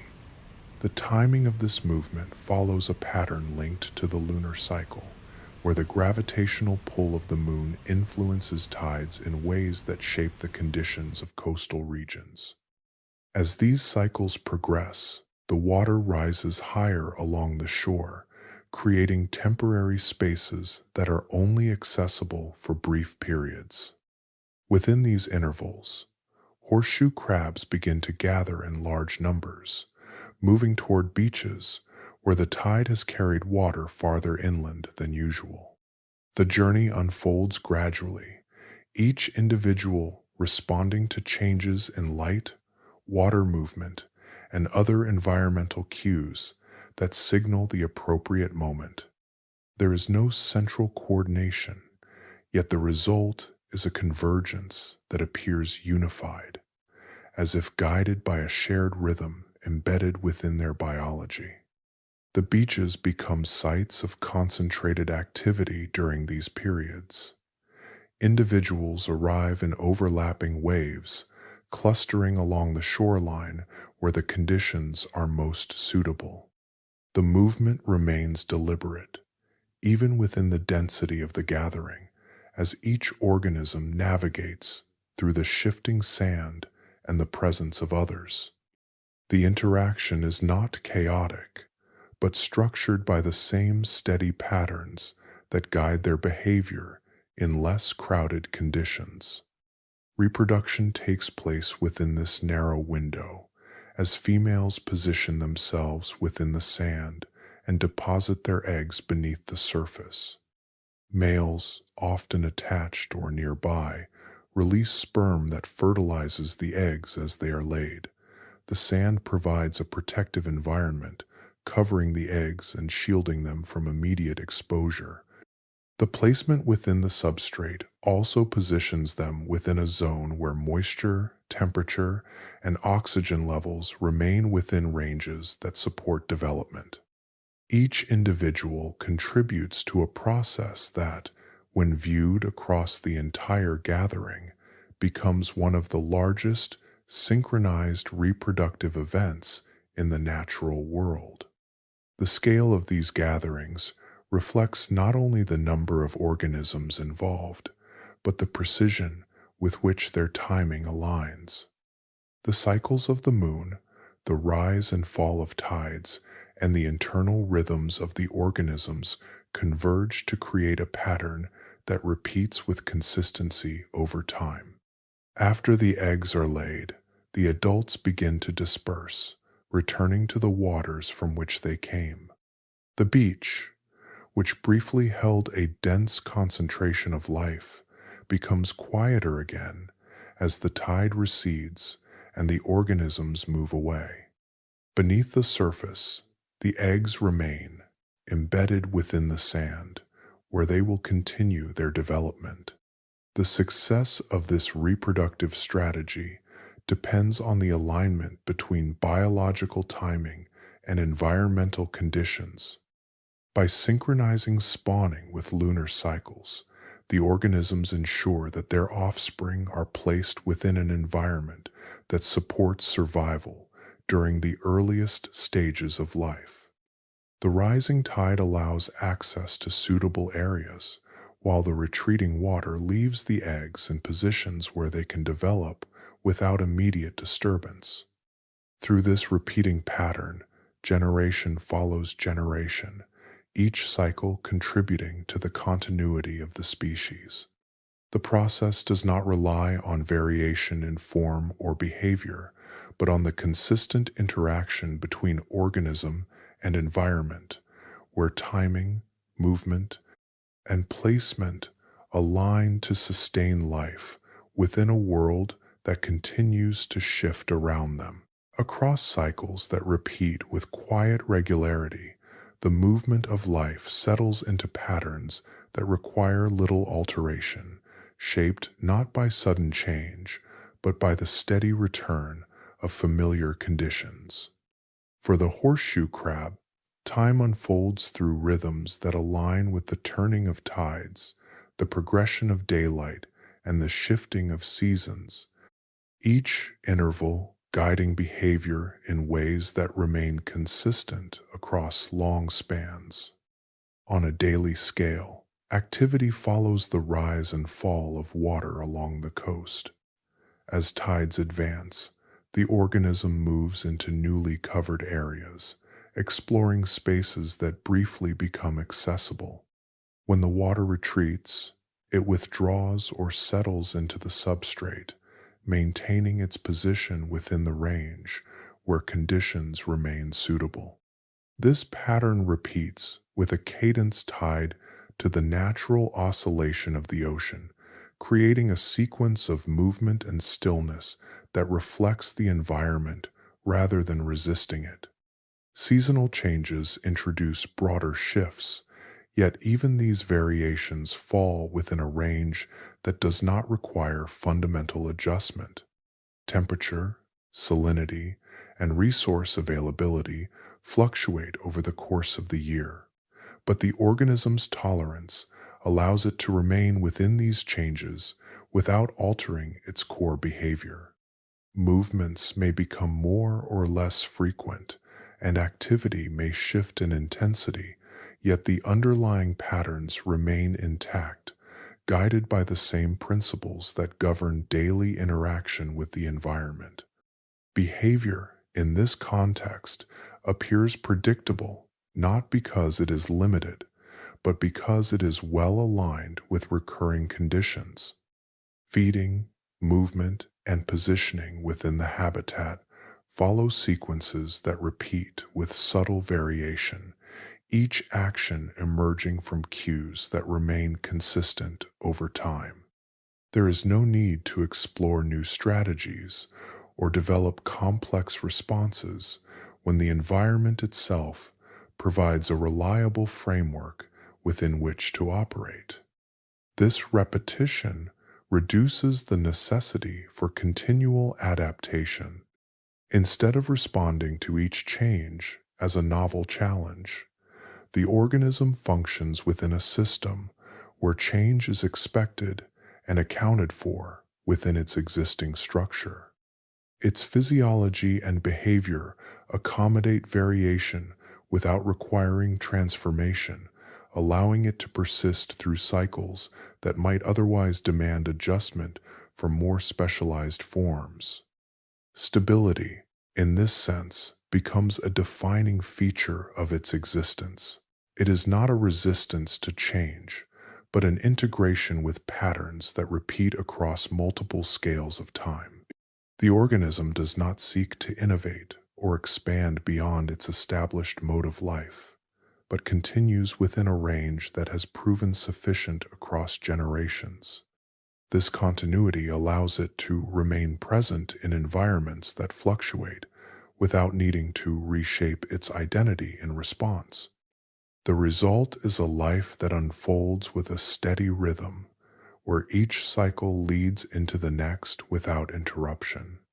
Movement aligns with tides, feeding follows availability, and seasonal shifts adjust the intensity of activity without altering its form. These patterns extend across long spans, carried forward through generations that inherit not only structure, but the same alignment with environmental cycles. Within this repetition, there is a quiet persistence, a way of existing that does not depend on constant change to remain viable. The organism continues within the boundaries set by its environment, maintaining a balance that allows it to endure through conditions that return again and again in forms that remain familiar enough to require no departure from what already works. In environments where conditions do not remain constant, survival often depends less on precision and more on range, the ability to function across variations rather than within a narrow set of circumstances. The horseshoe crab reflects this broader capacity, existing not as a specialist refined for a single niche, but as a generalist whose interactions with its surroundings extend across multiple conditions without requiring significant adjustment. Its approach to feeding illustrates this flexibility. Instead of relying on a specific prey or a limited set of resources, it consumes a variety of small organisms and organic material encountered within the substrate. This includes worms, small mollusks, and fragments of decaying matter, all gathered as it moves through the sand. Because its diet is not confined to a single source, fluctuations in the availability of any one resource do not disrupt its ability to sustain itself. The environment offers options, and the organism is equipped to make use of them as they appear. This adaptability extends beyond feeding into the conditions it can tolerate. Coastal environments are inherently variable, influenced by tides, weather patterns, and seasonal shifts that alter temperature, salinity, and oxygen levels. The horseshoe crab persists within these fluctuations, maintaining its internal balance across a range that would challenge more narrowly adapted species. Its physiology supports function within both cooler and warmer waters, as well as in areas where salinity may shift due to freshwater input or evaporation. Such tolerance reduces dependence on stable conditions, allowing the organism to remain present even as its surroundings change. It does not require a precise alignment of environmental factors to survive, but operates within broader margins where variation is expected rather than disruptive. This capacity becomes particularly important during periods of environmental stress, when conditions move beyond the limits that more specialized organisms can endure. Flexibility, in this context, is not expressed through rapid transformation, but through an existing compatibility with diverse conditions. The organism does not need to alter its structure or behavior significantly when faced with change, because its design already accommodates a range of possibilities. This reduces the need for adaptation in the traditional sense, allowing continuity across environments that shift over time. The advantage of this approach becomes more apparent when viewed across long intervals. As ecosystems change, whether gradually or through more abrupt transitions, generalist species maintain a presence by adjusting within their existing capabilities. They do not depend on the persistence of specific conditions or resources, and therefore remain less vulnerable to disruptions that remove or alter those elements. In contrast, species that rely on precise conditions may find themselves constrained when those conditions shift. Their specialization, while effective within stable environments, limits their ability to adjust beyond narrow boundaries. The generalist, by operating within a wider range, avoids this limitation, sustaining itself through variation rather than being defined by it. The horseshoe crab embodies this balance, moving through coastal systems that are never entirely constant, yet always within the range it can tolerate.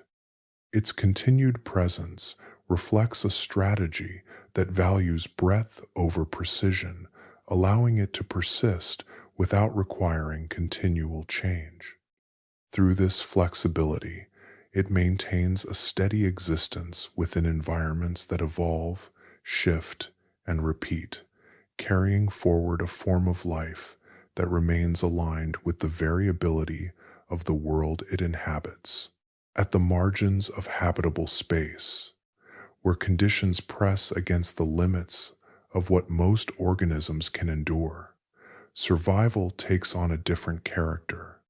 It is no longer defined by abundance or stability, but by the capacity to remain functional as the environment shifts toward extremes. In these boundary zones, the horseshoe crab continues to exist, occupying spaces that challenge many other forms of life. One of the defining features of these environments is the variation in oxygen availability. In coastal sediments and shallow waters, oxygen levels can fluctuate over short intervals, influenced by temperature, organic activity, and the movement of water. At times, these levels drop significantly, creating conditions that would restrict or eliminate species dependent on steady oxygen supply. The horseshoe crab persists within this variability, supported by physiological systems that allow it to tolerate periods of reduced oxygen without immediate failure. This tolerance does not eliminate the challenge, but it extends the range within which the organism can continue to function. Its circulatory system, along with a metabolism that does not demand rapid energy turnover, allows it to operate under conditions that would place strain on more active or specialized species. By maintaining a lower baseline requirement, it reduces dependence on consistent oxygen availability, allowing it to persist through fluctuations that might otherwise interrupt its survival. The coastal zones it inhabits amplify these challenges. These regions are shaped by tides, weather, and seasonal shifts, creating environments where temperature, salinity, and physical conditions change regularly. Water may recede, exposing the substrate to air, then return, altering chemical balances and physical structure. For many organisms, such variability requires precise adaptation or limits their ability to remain within these zones. For the horseshoe crab, these fluctuations form a familiar pattern, one that aligns with its existing capabilities. Resistance to environmental stress emerges not from a single trait, but from the interaction of multiple characteristics that together support persistence. Its protective shell offers stability against physical disturbance, while its behavior allows it to adjust position within the substrate to avoid more extreme conditions. Its feeding strategy does not depend on immediate abundance, enabling it to endure intervals where resources are limited. Each of these elements contributes to a broader capacity to withstand changes that might otherwise disrupt survival. In comparison, more specialized species often depend on narrower ranges of conditions where temperature, oxygen, or resource availability must remain within specific limits. When these limits are exceeded, the systems that support their survival begin to fail. Their specialization, effective within stable environments, becomes a constraint when conditions move beyond those boundaries. The horseshoe crab, by operating within a wider range, avoids this limitation, maintaining continuity where others cannot. Over extended periods, this difference accumulates. As environments shift, species that cannot adjust are gradually removed, while those capable of enduring variation continue to persist. The result is not a sudden dominance, but a steady presence that extends across cycles of change. The horseshoe crab remains within these shifting systems, not because it overcomes every challenge, but because it operates within conditions that include those challenges as part of its normal range. Through this capacity, It occupies spaces that remain accessible even when broader ecosystems contract or reorganize. Its survival reflects an alignment with environments that are inherently unstable, allowing it to continue where others, bound to narrower conditions, fall away over time. Complexity often carries an impression of advancement, a sense that greater intricacy leads to greater resilience. Yet across long spans of change, this relationship does not always hold. As systems grow more elaborate, they become increasingly dependent on the stability of the conditions that support them, forming connections that function well only within a narrow range of environmental balance.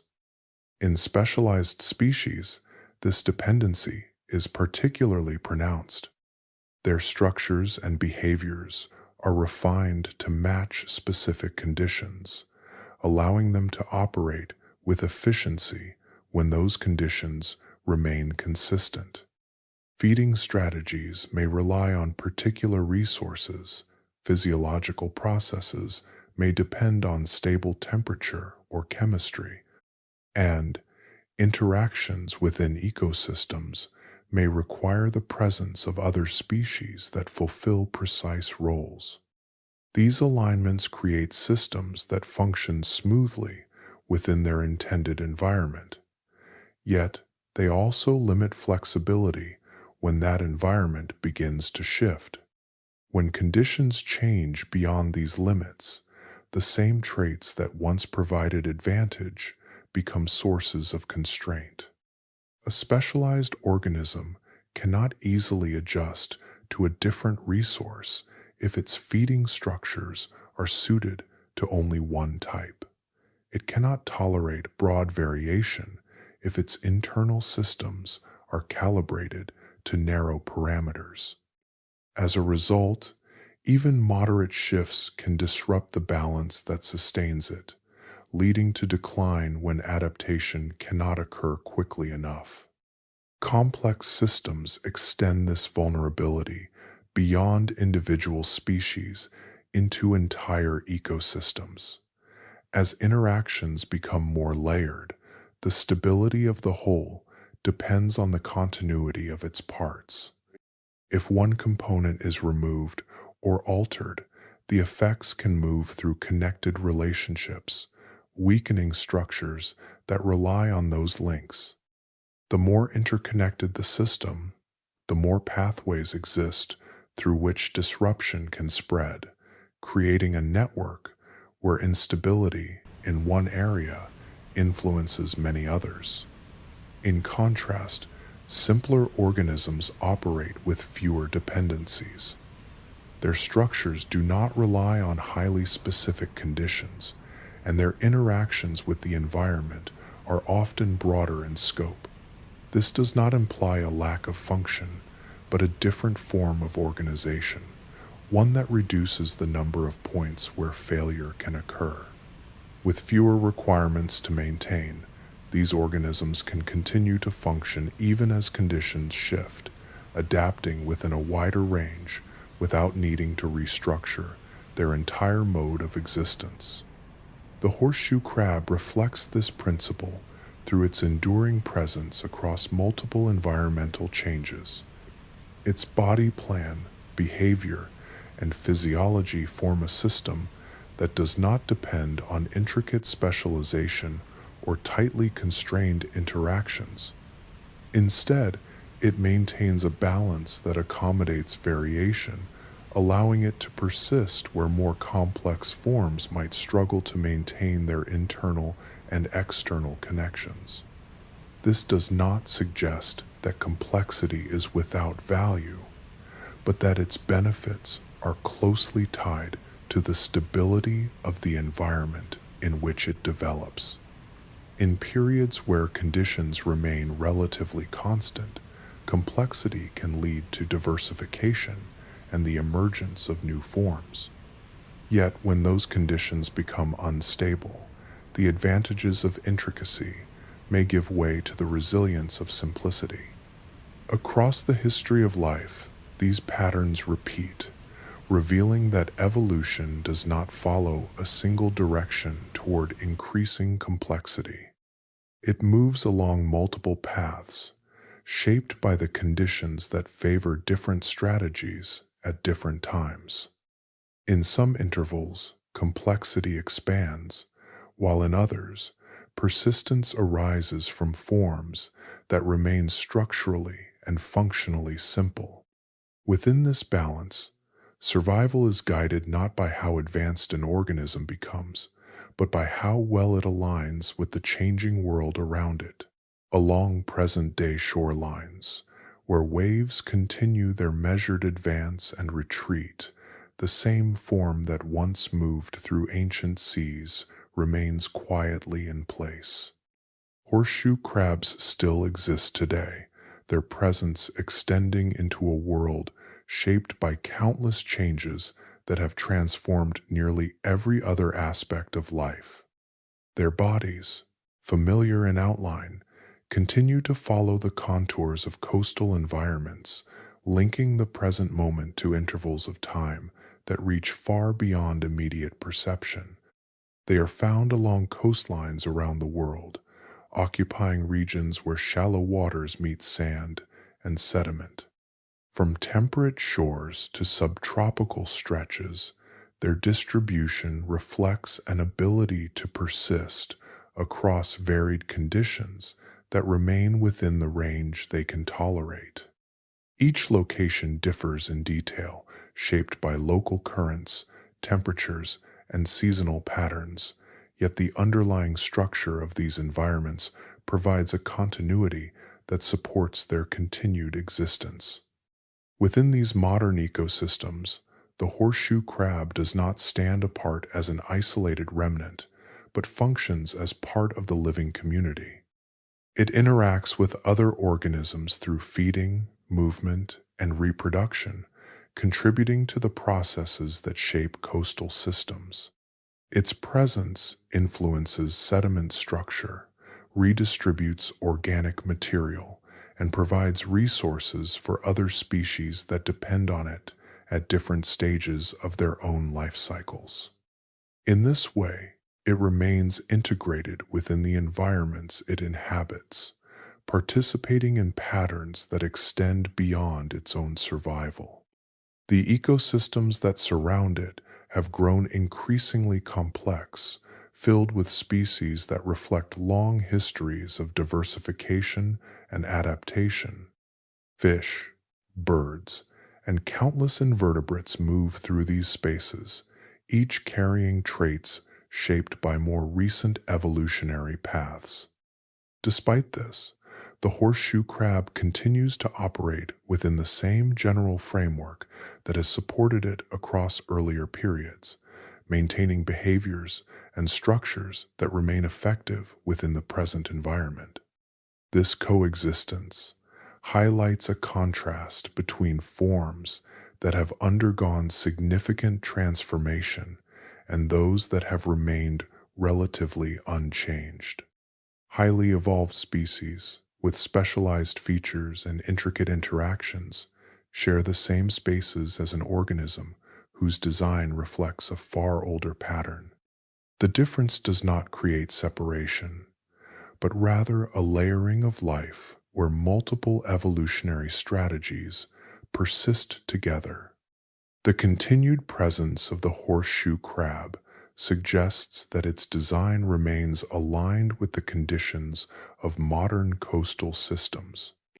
While environments have shifted in countless ways, the fundamental characteristics of shallow shorelines, fluctuating tides, and sediment-rich habitats provide a continuity that supports its way of life.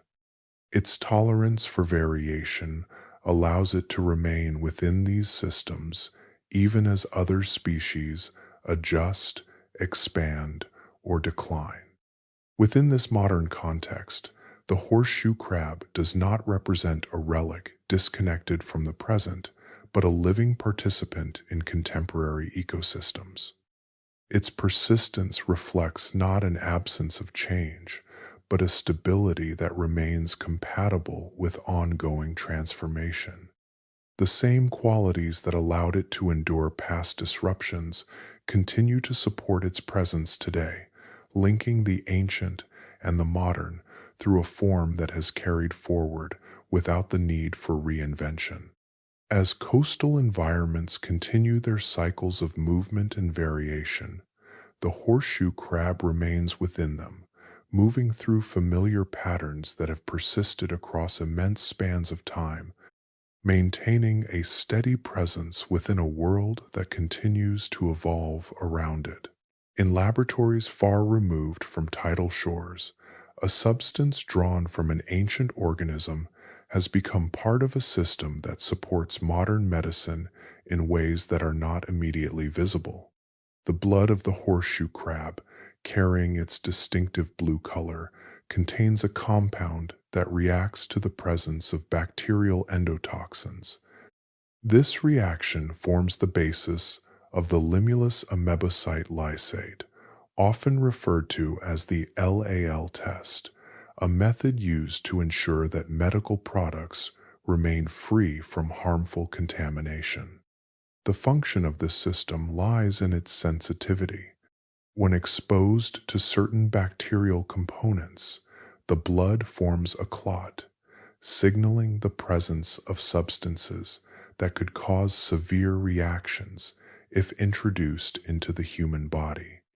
This property allows scientists to test vaccines, intravenous drugs, and medical devices, confirming that they meet safety standards before they are used.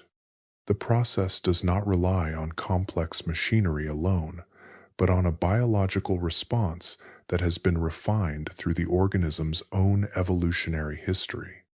Within this context, the horseshoe crab becomes connected to a network of practices that extend beyond its natural habitat. Its blood is collected in controlled settings, where a portion is drawn and later returned to the animal.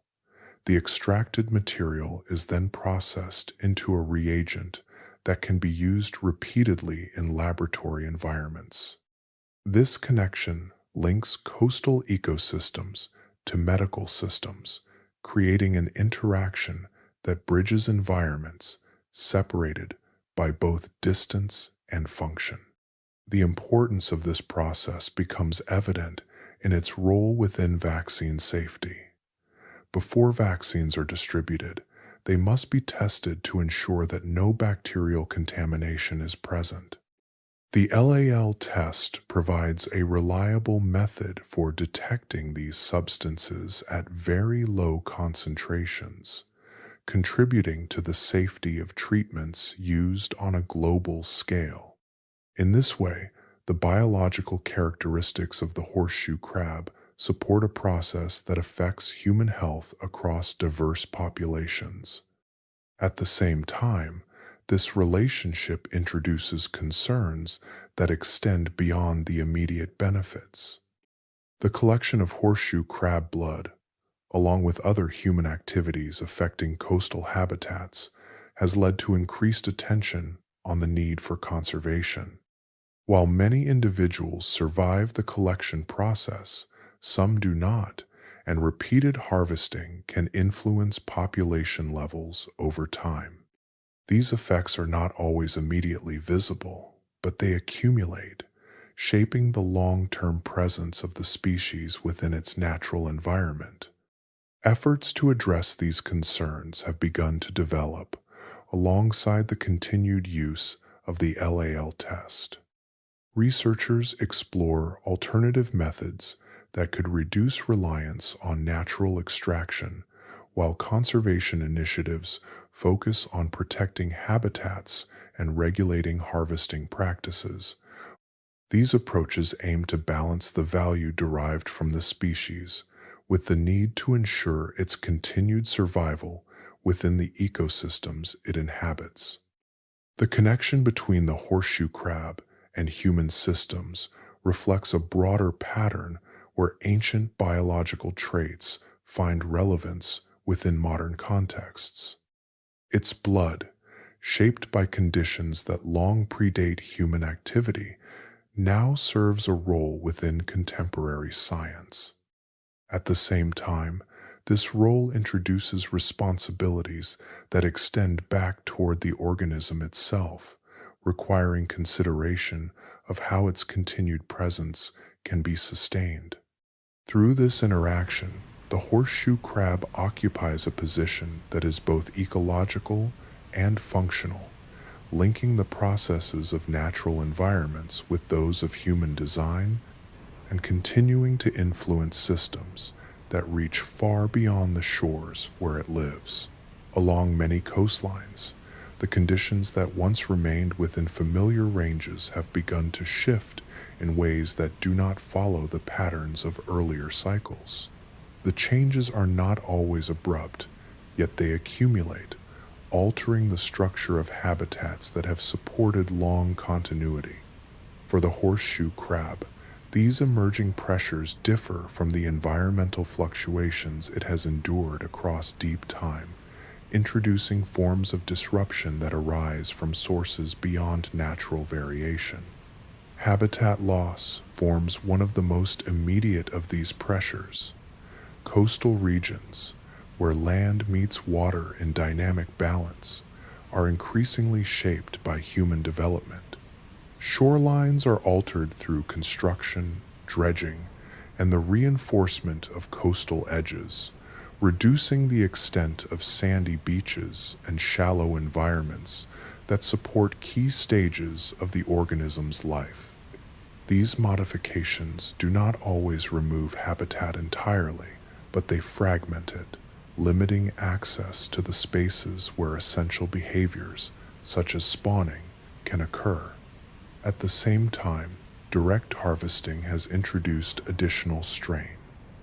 Horseshoe crabs are collected for various purposes, including use as bait in certain fisheries and as a source of biological material. While regulated practices aim to manage this activity, the removal of individuals from the population alters the balance that has been maintained through natural cycles. Over time, these reductions can influence the number of organisms available to sustain future generations, particularly when combined with other pressures affecting their environment. Climate change adds another layer of complexity to these shifts. Rising sea levels gradually reshape coastlines, submerging some areas while altering the position of others. Temperature changes influence the timing of seasonal patterns, affecting the alignment between environmental cues and biological processes. Variations in salinity and increased frequency of extreme weather events further modify the conditions within coastal zones, creating environments that may move beyond the ranges the species has historically tolerated. These changes do not occur in isolation, but interact in ways that compound their effects. A coastline altered by development may also be more vulnerable to rising sea levels, while populations reduced by harvesting may find it more difficult to recover when habitat becomes limited. The combined influence of these factors creates a context in which the long-standing balance between organism and environment becomes more difficult to maintain. In some regions, these pressures have begun to reflect in declining populations.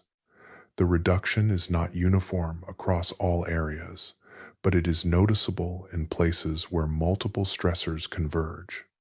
The patterns of movement, reproduction, and survival that have persisted across earlier intervals now encounter conditions that differ not only in intensity but in type, presenting challenges that do not follow the cycles that shaped the species over time.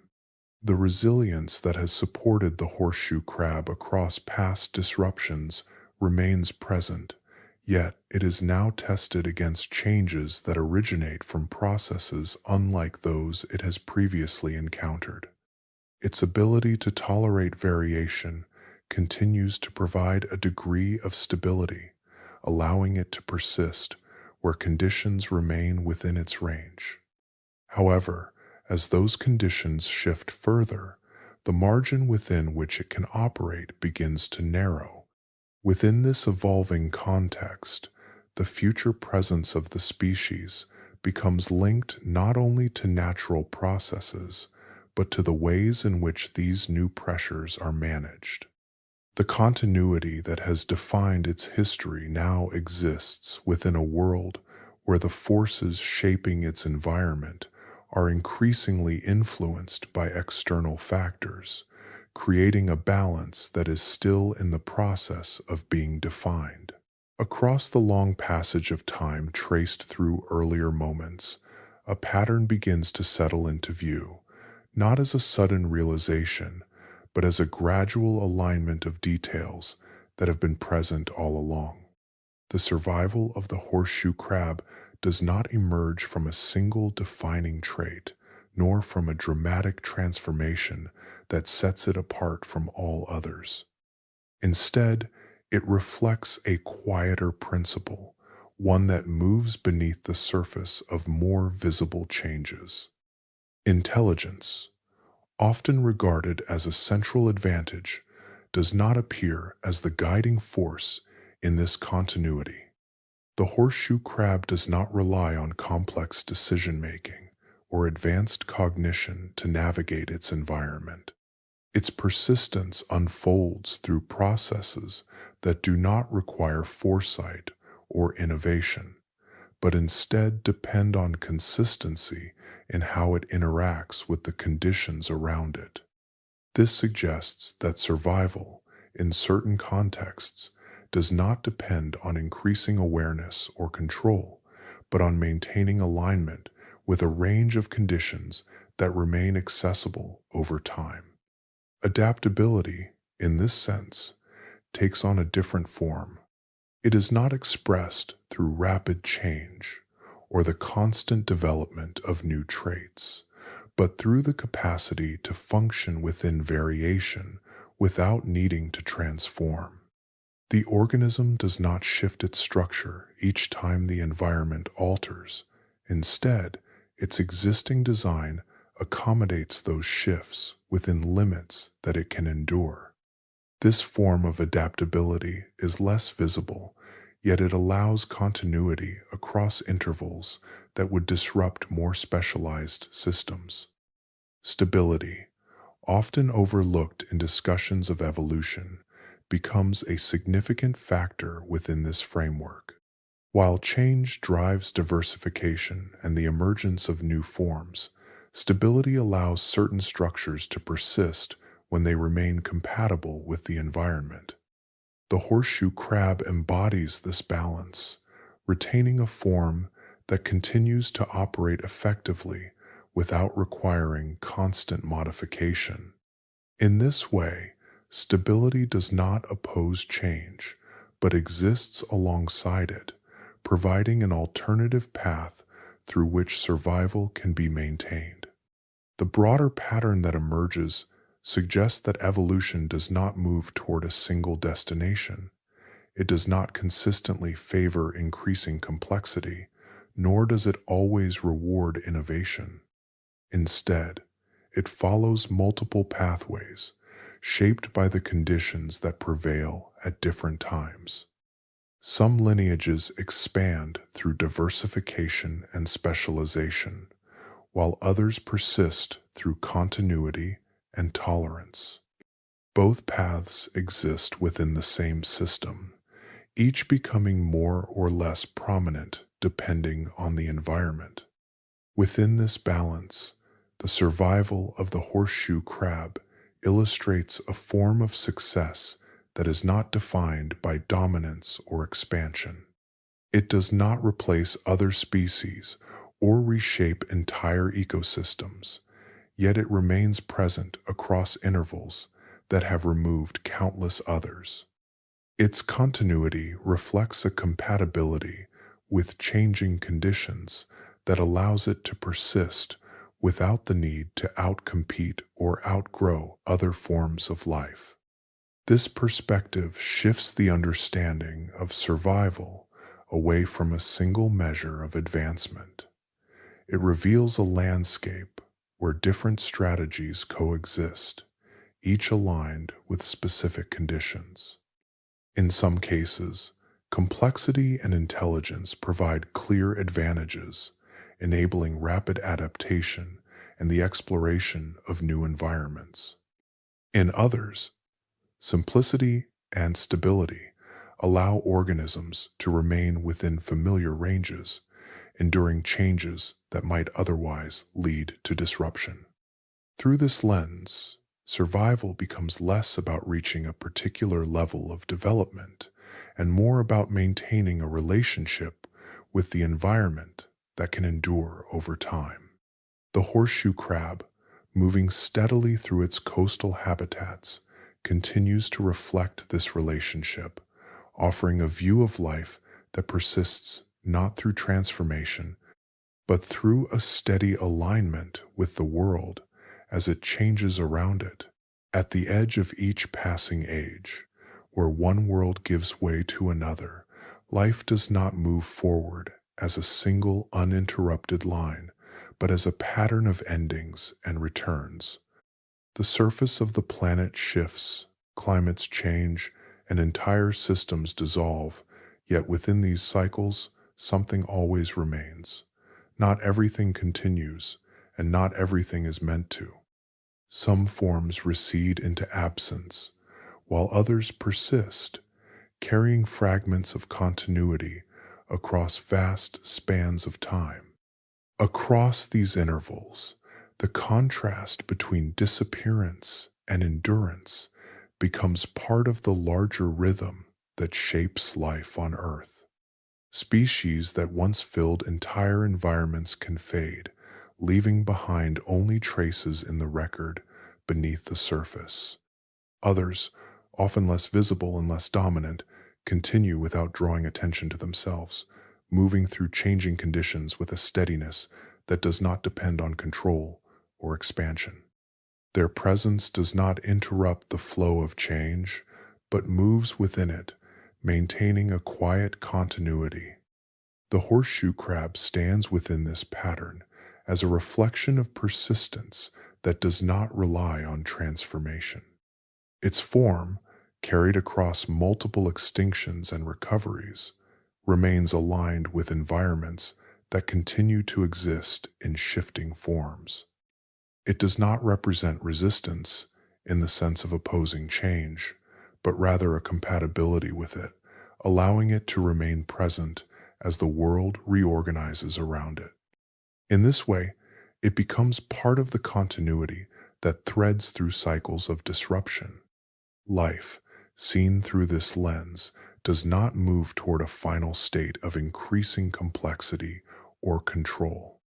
Instead, it expands and contracts, diversifies and simplifies, following pathways shaped by the conditions of each era.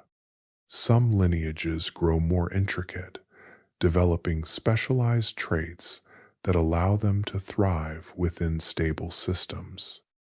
Others persist through broader tolerances, maintaining forms that can endure variation without requiring constant adaptation. Both paths exist within the same unfolding process, neither fully replacing the other. Within this balance, survival reveals itself as something that is not always dramatic or visible. It can occur without rapid change, without expansion, and without the features often associated with progress. It can take the form of continuity, of remaining within the shifting boundaries of an environment that never fully settles. The horseshoe crab, moving through its familiar coastal spaces, reflects this form of survival, one that unfolds quietly across time. As the story settles into its final moments, the broader pattern remains open, extending beyond any single species or era. The cycles of loss and renewal continue, shaping the presence of life in ways that are not always immediately apparent. What endures does so not by following a single rule, but by aligning with conditions that allow it to remain. If this journey through deep time has revealed anything, it is that survival can take many forms, and that persistence often emerges in ways that are easy to overlook. Share what stood out most to you along the way, and how this perspective shifts the way you see life around you. There is always more to uncover within these quiet patterns, and more stories waiting within the long history of the world.